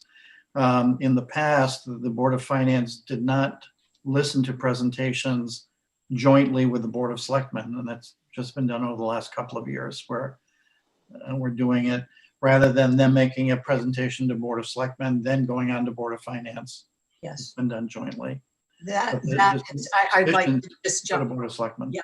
I'd like to jump in for 1 second.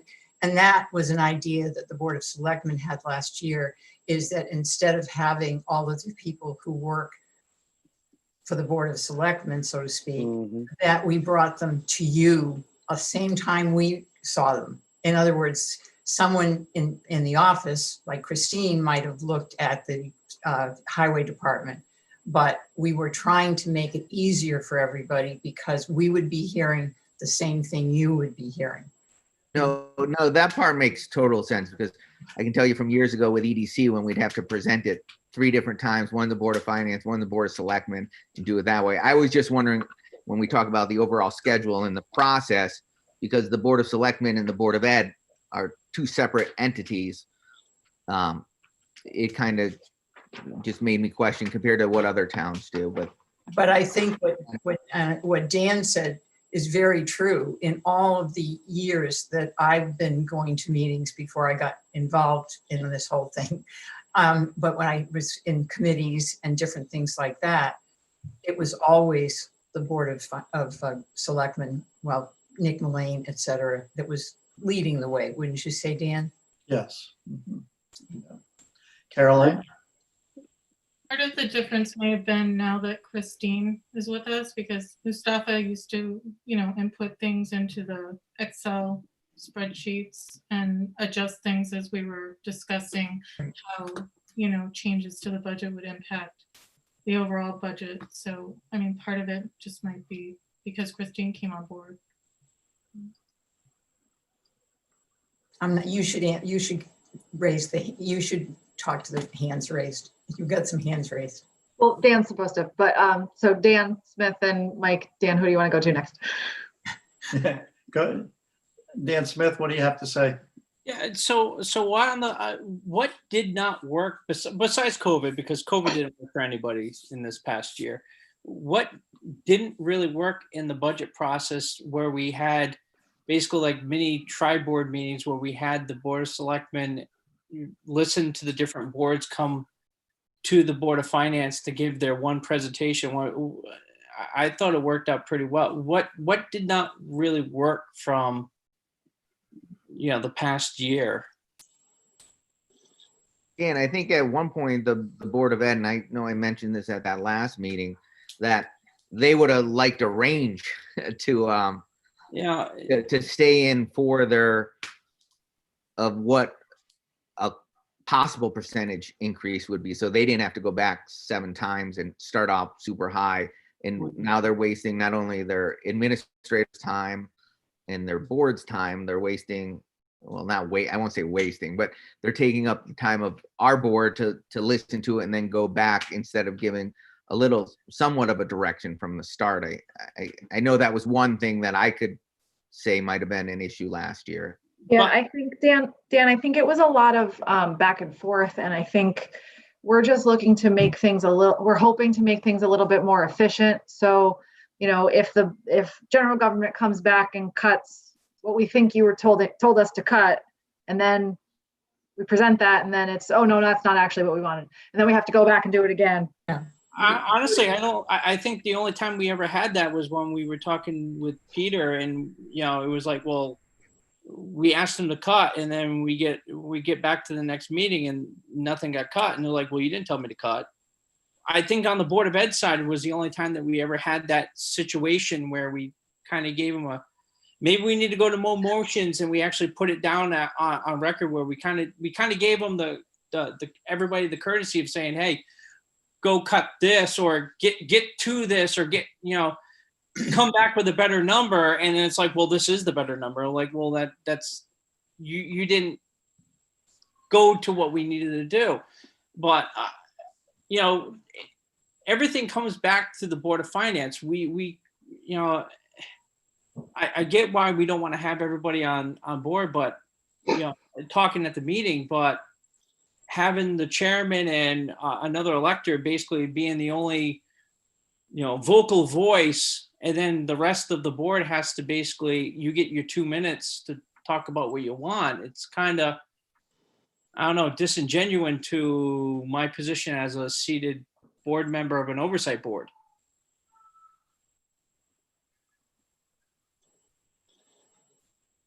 Yeah, I guess Nita would respond to that, whether we want to have all of the board members on to contribute. If honestly, it should be the full Board of Finance as a part of this meeting, and then it should be a Board of Selectmen and a representative, and a Board of Ed and a representative, and we all work it out, because it's all we are the choke point, we are the funnel, we are that narrow part where everything comes back down to us. They present to us, they present to the Board of Selectmen, but then they present to us. The Board of Ed presents to us. So we're kind of like the end point, but I don't understand why we don't, as a full seated board, have a voice in how this process is going to work. So Dan, it could be posted as a joint meeting between all 3 groups, but then all 3 groups need to have quorum. That was one of the concerns that Nita and I had with the date and time of the meeting, was it's not anyone's traditional meeting day, Monday.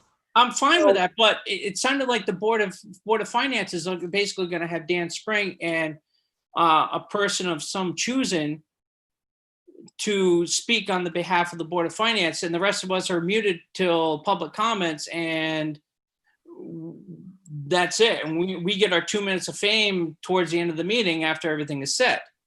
Well, the meeting was the concept of the meeting was come up with by the Board of Selectmen. So that's why the Board of Selectmen's calling the meeting. I think it should be a joint meeting between the Board of Finance. It should be a tri-board meeting between the 3 big boards. Can I just mention something that we used to do?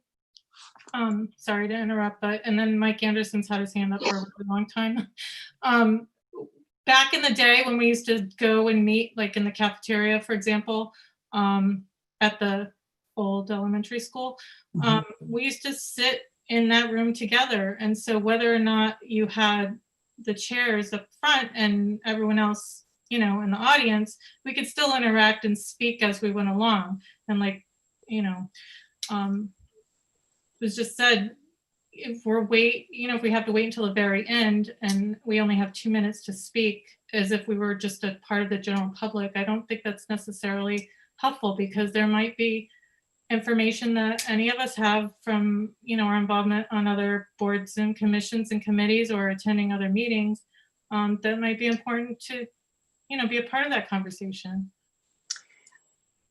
I mean, what I'm hearing here is that you think that this is starting the budget. This is starting how we're going to work something, not how we're going to put the numbers in, not any of that sort of thing. It is a conversation about how the three groups will work together. Well, I understand that. And I think we used to work together pretty well when we all had the opportunity to meet together. I know I had heard someone mention at one of the last 2 meetings that I went to that they were going to have a, you know, all boards and commission meeting. This was like right at the end of the last month. And, but I couldn't find it anywhere. There was no agenda. I couldn't find anything. And this happened back in June, where the agenda was actually posted, but there was no meetings to that meeting. So there was nothing that I could look at to see, you know, watch and listen to see what was said. And actually in those types of meetings, myself or the general public, it would have been a good opportunity to actually listen and hear what all of these other boards and commissions have going on. Like we talked about, you know, how is COVID impacting everyone this year, whether it's in a good way or bad way, you know, what are the challenges, things like that, where you can have real conversations. I don't know. I just think conversations and communication is better than not. Mike Anderson? Are we gonna have the annual report ready for Monday to see where all these different No. It was only due this past Monday and we have not Okay. received all of them. So. okay, so That was quick. I mean, So to typically, the annual report to complement the budget process is supposed to go once you can look at it. We accelerated the deadline. Normally it's not even due until December, January. But we accelerated the deadline so that hopefully we'll have a finished product when you start looking at everyone's budget. Does that make okay, sense? so I know it does make sense, and I mean, to everyone else's points, I think, you know, the tri-board meetings were very productive in having everyone have a seat at the table to listen. And we are seated members. We are able to, it's not just the chairman, it's not just the selectmen and selectwomen, and we should have an opportunity to have a seat at the table to be talking about this stuff as elected representatives and figure out, you know, what are our priorities. But I mean, I guess I feel like we're jumping the gun here because we don't have, I mean, what is the point of the meeting? I think I'm just a little confused as to why we need to sit down on Monday per se, when we don't have an annual report from everybody and how that's going to help us going forward. Nita, I'm not saying it's not a bad thing to have an ability to have a discussion. It's just who's involved, what's the agenda? Just give me some more details on it, please. Maybe you, oh my God. Christine Wagner, you had something? I just, I think we're overthinking this a little bit, so I'm just going to step in really quick. So oftentimes we have many subcommittee meetings and many things that are going on. We don't all participate. We nominate 2 people from the board to say, can you go and represent us? Because we're all on the same page and we all know where we're at, where our direction is headed and what we're looking for. In this case, Nita reached out to us so I could mention it to my board meeting tonight. And we had our board of finance or our committee finance chair, Dave McCord, and myself said, we will represent the board. And then the rest will listen in. And our thought process on that is we just want to think tank a little bit, knowing our board well, knowing our communication, knowing the last year's budget process and the year before that. We just want to be like, is there any way to streamline this a little bit more? Like Carolyn had referenced, our board meetings, there's a lot of them. Board of Finance last year, there was a lot of them and they were hours and hours and hours. So we're just wondering if there's a way to get the same information and the same productivity, but maybe do it a little bit more streamlined. That's really all this is about. It isn't about numbers. It isn't about the exact process. All of that will be vetted through your boards at your board meeting. So I don't want us to overthink it. I thought it was a great idea when she came to me with it, that we just get together and, instead of making it a drawn out 3-hour meeting where everybody has to speak, that we just kind of think tank a little bit. And at the end, if there's something that got missed, certainly the other board members can speak up. And then we go back to the tables again with our respective boards and come up with more information and come up with more ways and more things. And this is what the initial thought process was. So it wasn't about making it a huge meeting. It was just about, let's just start talking. It was really just about to start talking. So I don't want it to be that was my perspective of it. My board was okay with sending 2 people and they're all going to be there Monday night, but they're just going to be there on the other side to support, to offer us help if we need it, any comments that we might have missed. But we've been having we have conversations about this stuff all the time. So this isn't a new thing or a surprising thing. We're constantly working together and coming up with this. And like I said, on many subcommittee meetings and many meetings, we send a representative or 2 instead of always having to require everybody to be there. And I think that's what the directive of the meeting was. Yes. Thank you. Dan Smith and Sarah. I think for the Board of Finance, if we're looking for a set, with the 6 seated people and the 2 alternates, I think for us, it would be beneficial if we just had a workshop to ourselves, come up with a set of standards of what we want the process to be, what we're looking for information. Maybe by that time, the annual report will come out. This is what we're truly looking for information to give to the Board of Selectmen and the Board of Ed, and saying, hey, this is what we're looking for. This is the set standard, because we're the oversight board. We shouldn't be sending just 2 representatives to a meeting to kind of, I would say, yes, having set the conversation, but it seems like this conversation could end up setting the ground rules of how information is going to be presented. Yeah. My way of how I'm expecting the information might differ the way that Dan Spring or Brett Mastriani or Sarah Nelson wants to see the information. I think us as a collective whole, we should be getting together and saying, hey, as a full seated board, this is how we're expecting the information to be portrayed to us. Right, Dan, I think that can be on your next agenda for the December 2nd or whatever the date is meeting. The meeting that Nita is discussing is basically trying to set the timeline for the budget and saying, okay, normally budgets are due January 6th. I'm making up numbers. So this year, instead of it being due January 6th, let's make sure everybody's on the same page and they can have it ready by December 15th. Well, and let's start having presentations on this day, this day, this day. And these are the groups that we think need to, and then all that information will go to your individual board, and your board will talk about these specific things. Like, do you want a mission statement for each department? When you talk about each department, do you mean general government, or do you mean the town clerk's office, the tax collector's office? Like, those are your Board of Finance. Yes, absolutely. Have a specific meeting to talk about those things, but that's not what this meeting on Monday is. But this meeting on Monday happened with Nita Kincaid when I got voted in last November, and I think it happened at the beginning of December. Nita came to us and said, hey, I have a draft list of dates.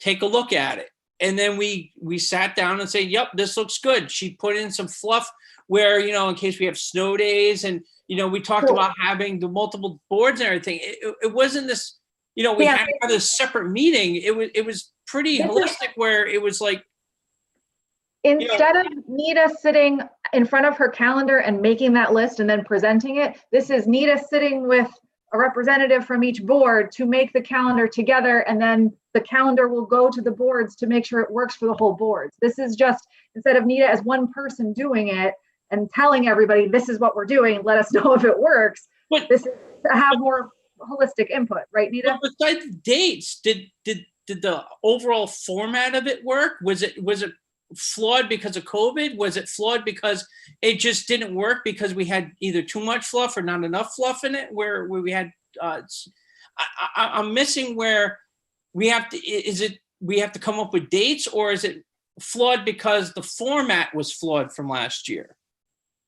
None of the above. Then why are we changing it? If it was none of the above, why are we changing it? It should be as simple as, hey, the budget process is going to be a full month process. We fill in the dates like we did last year, and we just move ahead. We just accelerate it into December. Dan, I think we're overthinking it a little bit. Just to Maybe be we honest, are, yeah. but Now that we're getting some clarification, so we're not making any substantive decisions on anything. We're talking about getting some input, not just from Nita, but from all the other boards on a rough timeline. So, all right, I apologize for jumping in and saying, all right, we can't do this before we have this. This is a preliminary meeting on the overall budget process and getting some preliminary dates on when we want to have things done, and however we want to do it, where we have certain representatives that are involved in direct discussions, and then we all obviously can be part of this at the end to put in our 2 cents. I think it's a good thing to do. Sarah Nelson? Nita, I just want to confirm so that the expectation is the subcommittee gets together, however you want to call it, the committee gets together, you work out a rough timeline and approach, and then it would come back to the board to like if it was Dan would bring it back to the Board of Finance, review it with us, we would agree to it or request amendments, and that there's an opportunity to sort of validate that whatever is decided in that call is good for all the boards. Yes, I think that that's a good way to present it also. But in the back of all of this, in my mind, the most thing I'm hoping for is we can do it in a way that we all work together on the timeline ultimately, so that we don't get certain groups being all done way ahead of time, and then we sit there with it for 3 months or whatever, whatever happens. We need to know that each group has a very different job. And, I would hope that Christine would be the first person that would talk to us at this meeting, because she has a very difficult job, particularly in the environment that we have now. It's a whole different world, and she's done a terrific job. So I would just like to see what she would like to do with it before I start putting numbers into columns and so forth. And I would do that for all of us, but, and I would just see, how many people want to have a meeting every week or et cetera. So, Right. I also think it's important for us to have this rough timeline so that when you do have the discussion of what Board of Finance is looking for from general government and from the Board of Ed side, you know what the timeline is. So if you want each group to have their mission statement and you want them to answer 6 questions, then you need those 6 questions by December 10th so that they can go out with the budget packet request for everyone. Because if we're asking all the departments to have the budget done by January 2nd, but you don't have the questions ready for January 2nd, we're not all on the same page. Right. So I think it's that meeting needs to happen first, just so there's at least a rough timeline. And then, I think your first meeting in December, it could be really good to just focus on the budget and what the Board of Finance is looking for from that. And it would work well with doing the OpenGov stuff on that meeting, just so you can see both the transparency portal side and then also the budget side of what the back end is. Yeah, and Christine, you think, Anita, you think you would have the recommendations from the Monday meeting already by our next Board of Finance meeting. So it's almost like we hit both items at the same time. So review the recommendations, and align on them and review our approach and strategy. And then we've hit both items at the same For time. your next meeting, you're saying? Yeah, for the December.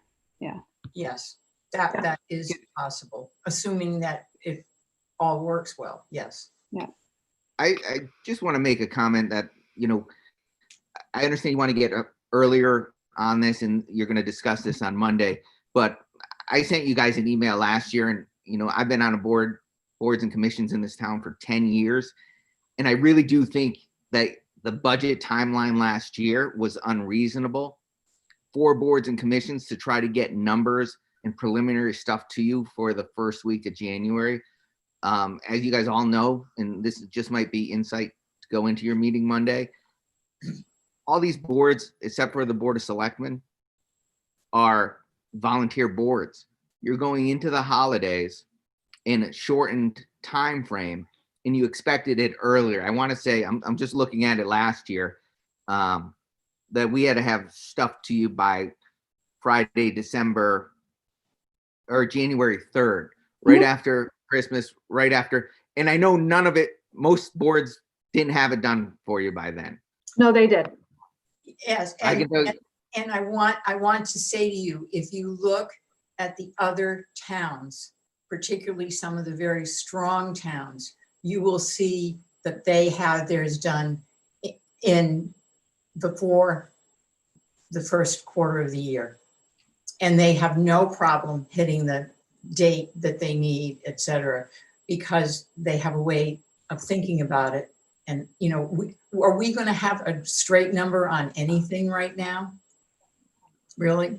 No, I'm always, Larry, and I know EDC, we didn't have our budget in for December or January 3rd, because when you're working on other things and you already have your meeting scheduled and you're throwing in the holidays into the mix, it just, those But dates Brett, are difficult. as soon as the new year starts and the new budget starts, you need to start working on your next one. I started working on the capital budget in July because I knew we want to have the first capital meetings. We can have the second and the third and the fourth. Christine, Capital needs to get. Christine, you're a paid employee. I don't mean to say it like that, but I don't mean just me. I mean, the Ambulance Association was sent their request for what they need in the capital. The Volunteer Fire Company was sent their request because we need to start working on these things early because it's a part of the budget. I understand, Christine, I understand that. And those people also have, some of those people are paid. The ambulance are But paid. Brett, there's no reason that you couldn't plan to have on your December meeting for EDC a budget discussion because the budget's going to be due. I'm not saying we can't have a budget discussion, but to do it and have it. So in government, we have to approve things and we have to have quorums to approve these things. So if we discuss it, doesn't mean we can approve it that same day. And it should be a process. You're right. Right, but you're saying you're going to start coming up with the timeline, and then you're going to want it done within a month period for the commissions to actually vote on it. And we've been doing, Christine, these are some of my frustrations. We've been doing so much in this town over the past year and not following the rules of government and rules of the law. That I strongly disagree with that statement, Brett, but that's not what we need to discuss right now. You have meetings, you can have quorum. You've canceled a lot of the EDC meetings this year so far. We actually haven't. We canceled about 3. We canceled more Board of Finance meetings without going to the actual full board. The only way EDC gets canceled as whole board if we're not going to have a quorum. I never cancel it because I won't be there like we do on some other committees. But let's move on. Let's move on. Process. And I'm just saying the date is Brett, confused. We know that we're coming into the first of the calendar year. where we kick off the budget process. We've done that every single year. So, you know, Dan, and I agree with that. we're just trying to tighten up the framework a little bit. Dan Smith? And I have to totally agree with Nita on this one. The budget is a 12-month process. As soon as one gets approved, we should be working as a town board or commission as moving towards the next one and building it. It shouldn't be as a, you know, holidays are coming and then all of a sudden, oh, it's a surprise, you know, oh, we gotta scramble to get a budget together and everything to meet the first of the year. We should be ramping up to it and then putting the finishing touches into the last couple of months into the beginning of the year, and then it should be easy. It should be, like Nita said, the strong towns, it's old hat. It's easy for them.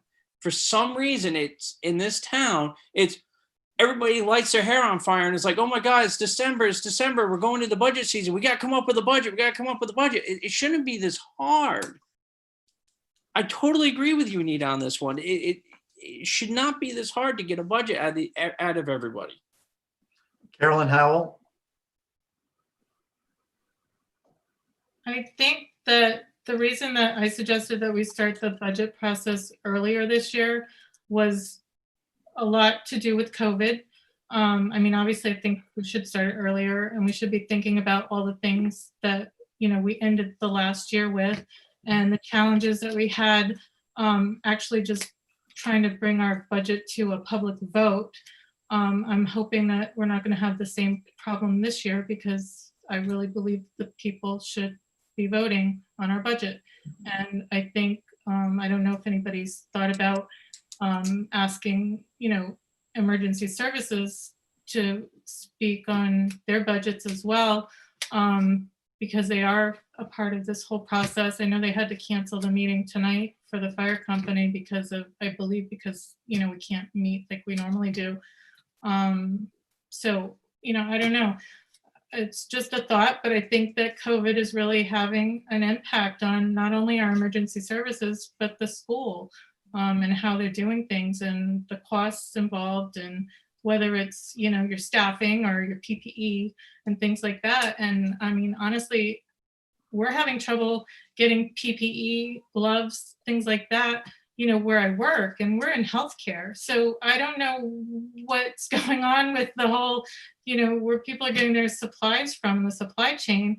But I mean, I would think that would be a real concern, not only, especially for EMS, taking care of, you know, people that are sick, but also, you know, the schools. You're talking about a lot of people.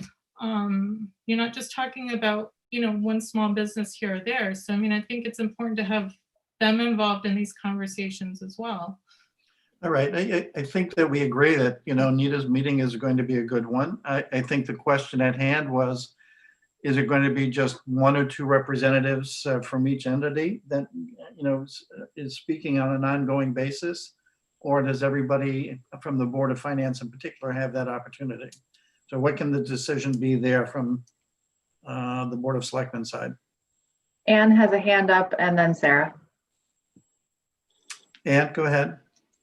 I think if the meeting is simply working on setting a schedule for the budget season, I don't think we all need to be there. And I am willing to step back and let somebody else be a representative. I agree. All right, good.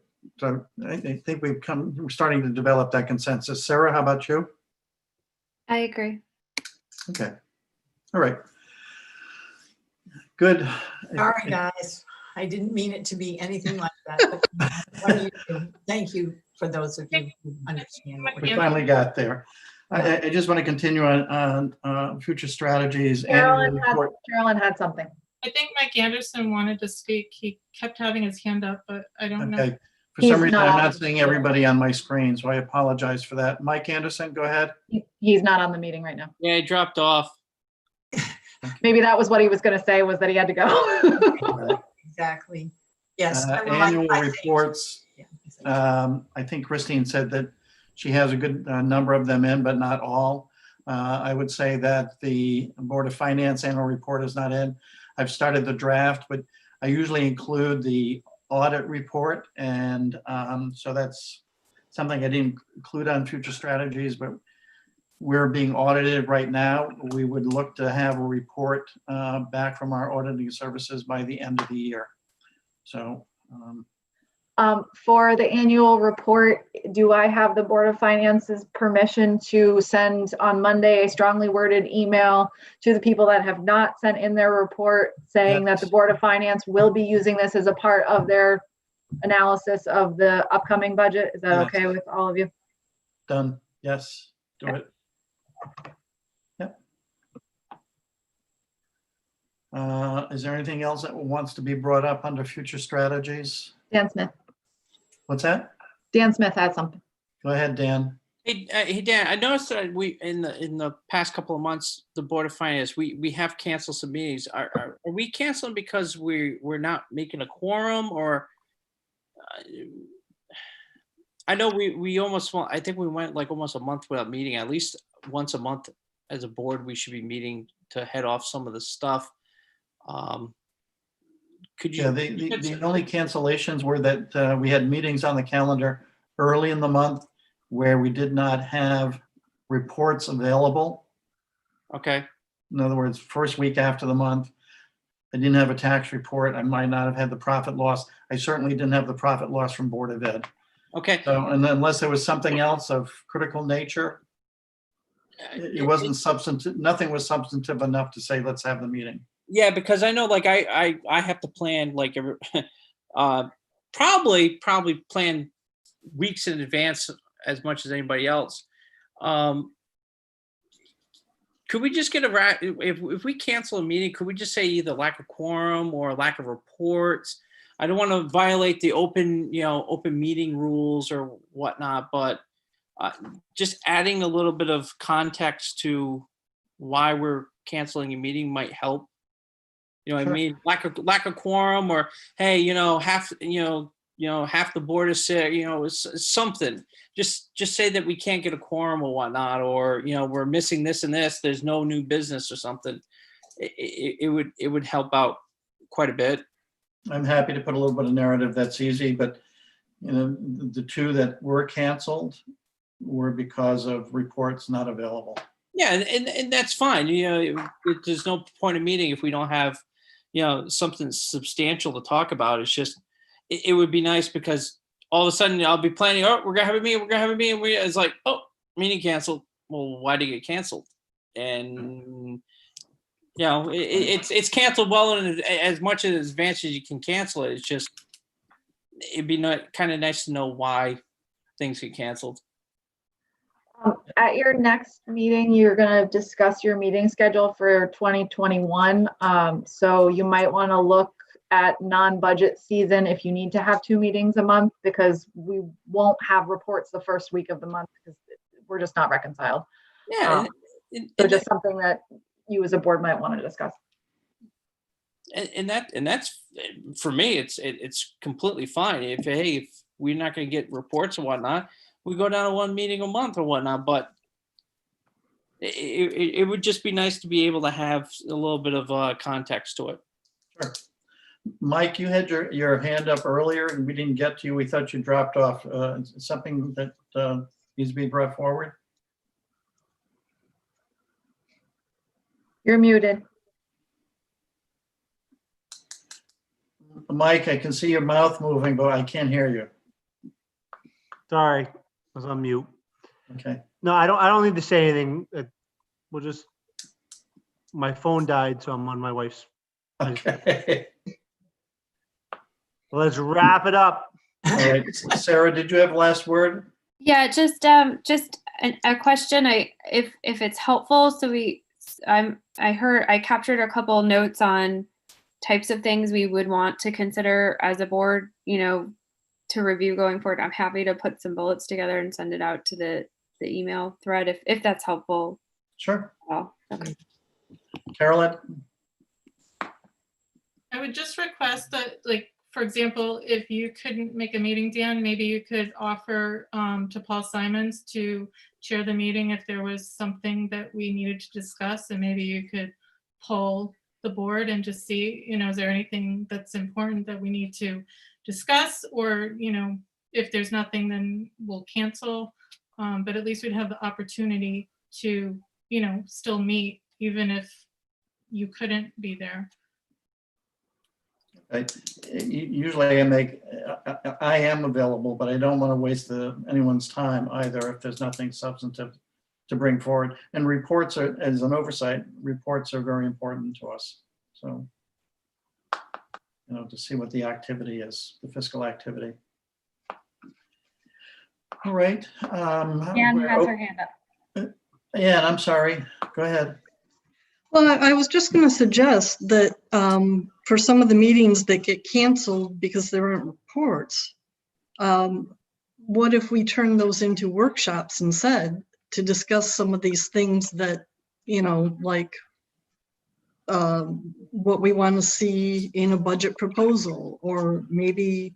Sure. Like I would suggest like policy reviews and asking individuals to bring them forward, which for the last 3 months have not happened. That was going to be my next suggestion, but instead of not having a meeting, turn it into a workshop where we can get some of these other things taken care of. Mm-hmm. Yeah, in a workshop, you just can't vote on anything. They'll just make that point. In other words, you can't motion anything. Right, and I don't think we would need to. I mean, there are already regular scheduled meetings, so you could just have a regular meeting and just, so if you do want to vote on something. Yeah, and then the other thing, I mean, this is supposed to be a very participative board. If any of you have something that is on your mind or something that's been assigned that you need to bring forward, do so that I know where you're at. So let's move on to public comments. Do we have anybody who would like to make a public comment? We have a hand up right now. Go ahead and unmute yourself, person on the phone.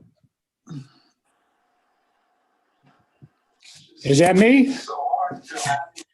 Go ahead, I'm Joe. not sure who you're. No, I'm not Sean, sure who you're calling on.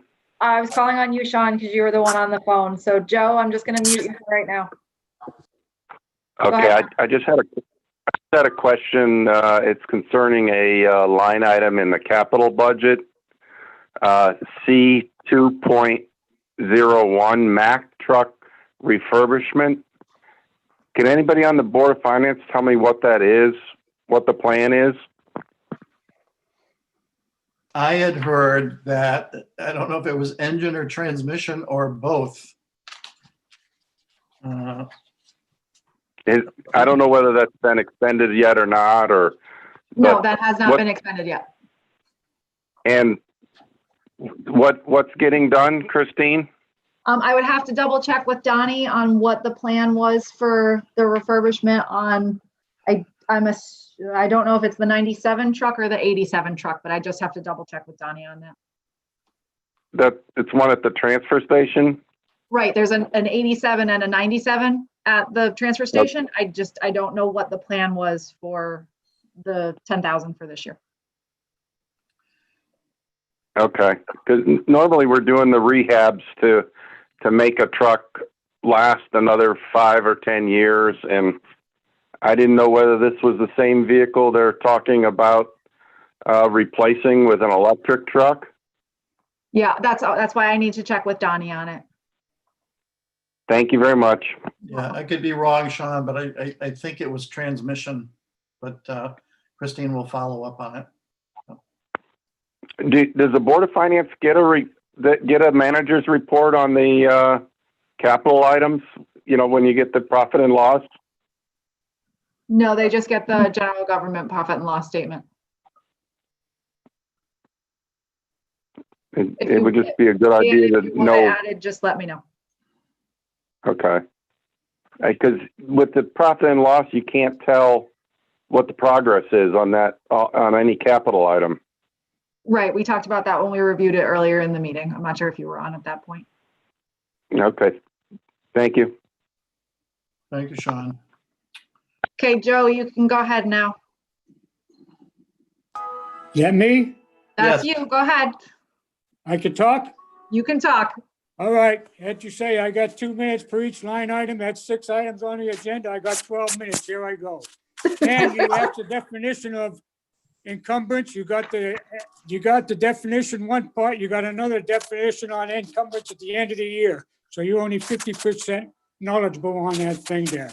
Okay, I believe this is the first meeting that I've been at that the profit and loss has been talked about as much as it has.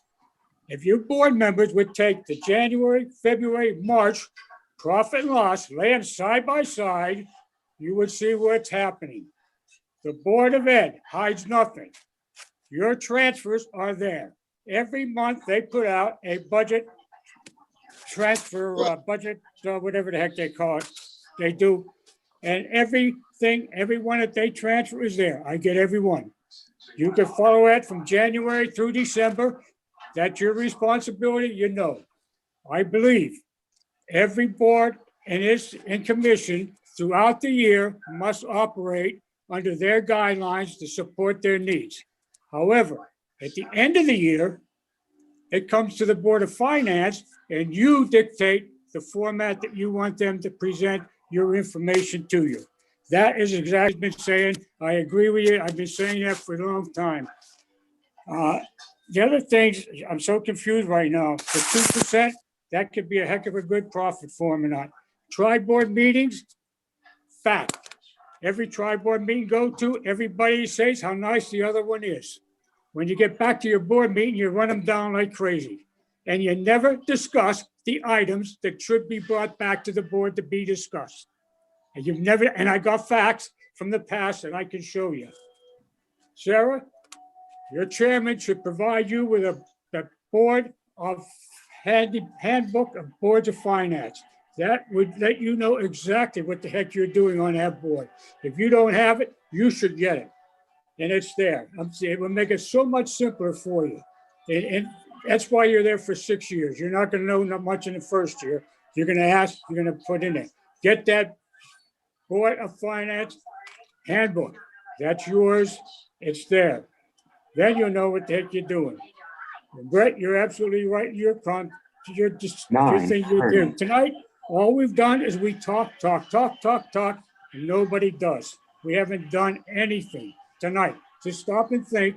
The whole conversation for 2.5 hours, there's been nothing but discussion. We are in the budget process now. It's a 12-month process, not at the end of the year. And you guys should go home and say a prayer every night and thank goodness that you got Christine here to help you. You're not using her as much as you can, but she's doing a damn good job on you. Dan, I don't know, half these questions that they ask on the Board of Ed, you could have them answers for them because you go down there and talk to them people more than I do. Every day you're in there talking to that superintendent almost. So anything that comes up, you have that knowledge of, get the board that same knowledge. Every question that they ask is there and it's available. I think you're doing stuff by talking, but we got to start doing it. I say you have that plan, what you want these boards to present to you when you review the budget, and you can eliminate all that confusion, guys. The public is not here to be against you. We're here to help. And if there's any way that I can do anything to help you, I would do it. I'm not the smartest knife, not the sharpest in there, but I am the butcher. Thank you, Dan, for listening to me. I applaud you, Joe, and you're always engaged, and there aren't many who are doing that, and I appreciate your contribution. Any other public comments, Christine? I don't think we have any other public on the call besides the 2 selectmen, so. Then I would move for adjournment. Second. And Dan Smith is a second. Rather than poll, I think we're all in favor. And the time is 9:32. Might have been a little confused. I was taking some medicine that my doctor gave me. All right, everybody, thank you. Whoever can make it Monday for Anita's meeting, I wish you all a great Thanksgiving. I know it's difficult getting together with family. Please be safe. You may know that we're red, and cases and hospitalizations have been going up. So I know you hear it plenty of times. It's real. Be careful out there. Wear your mask. Night, Tell those John damn Boy. kids to stop having parties. Yeah, parties are no good. Yeah. Right. And you're tempted with family in particular, and I've talked to Yeah. people, I've got, You see a lot of groups of kids walking around town. yeah. So I appreciate everybody's participation tonight and on to Monday. Thank you, Night, John Dan. Boy. Night all. Night, John Boy. Good night. Night, Mary Ellen.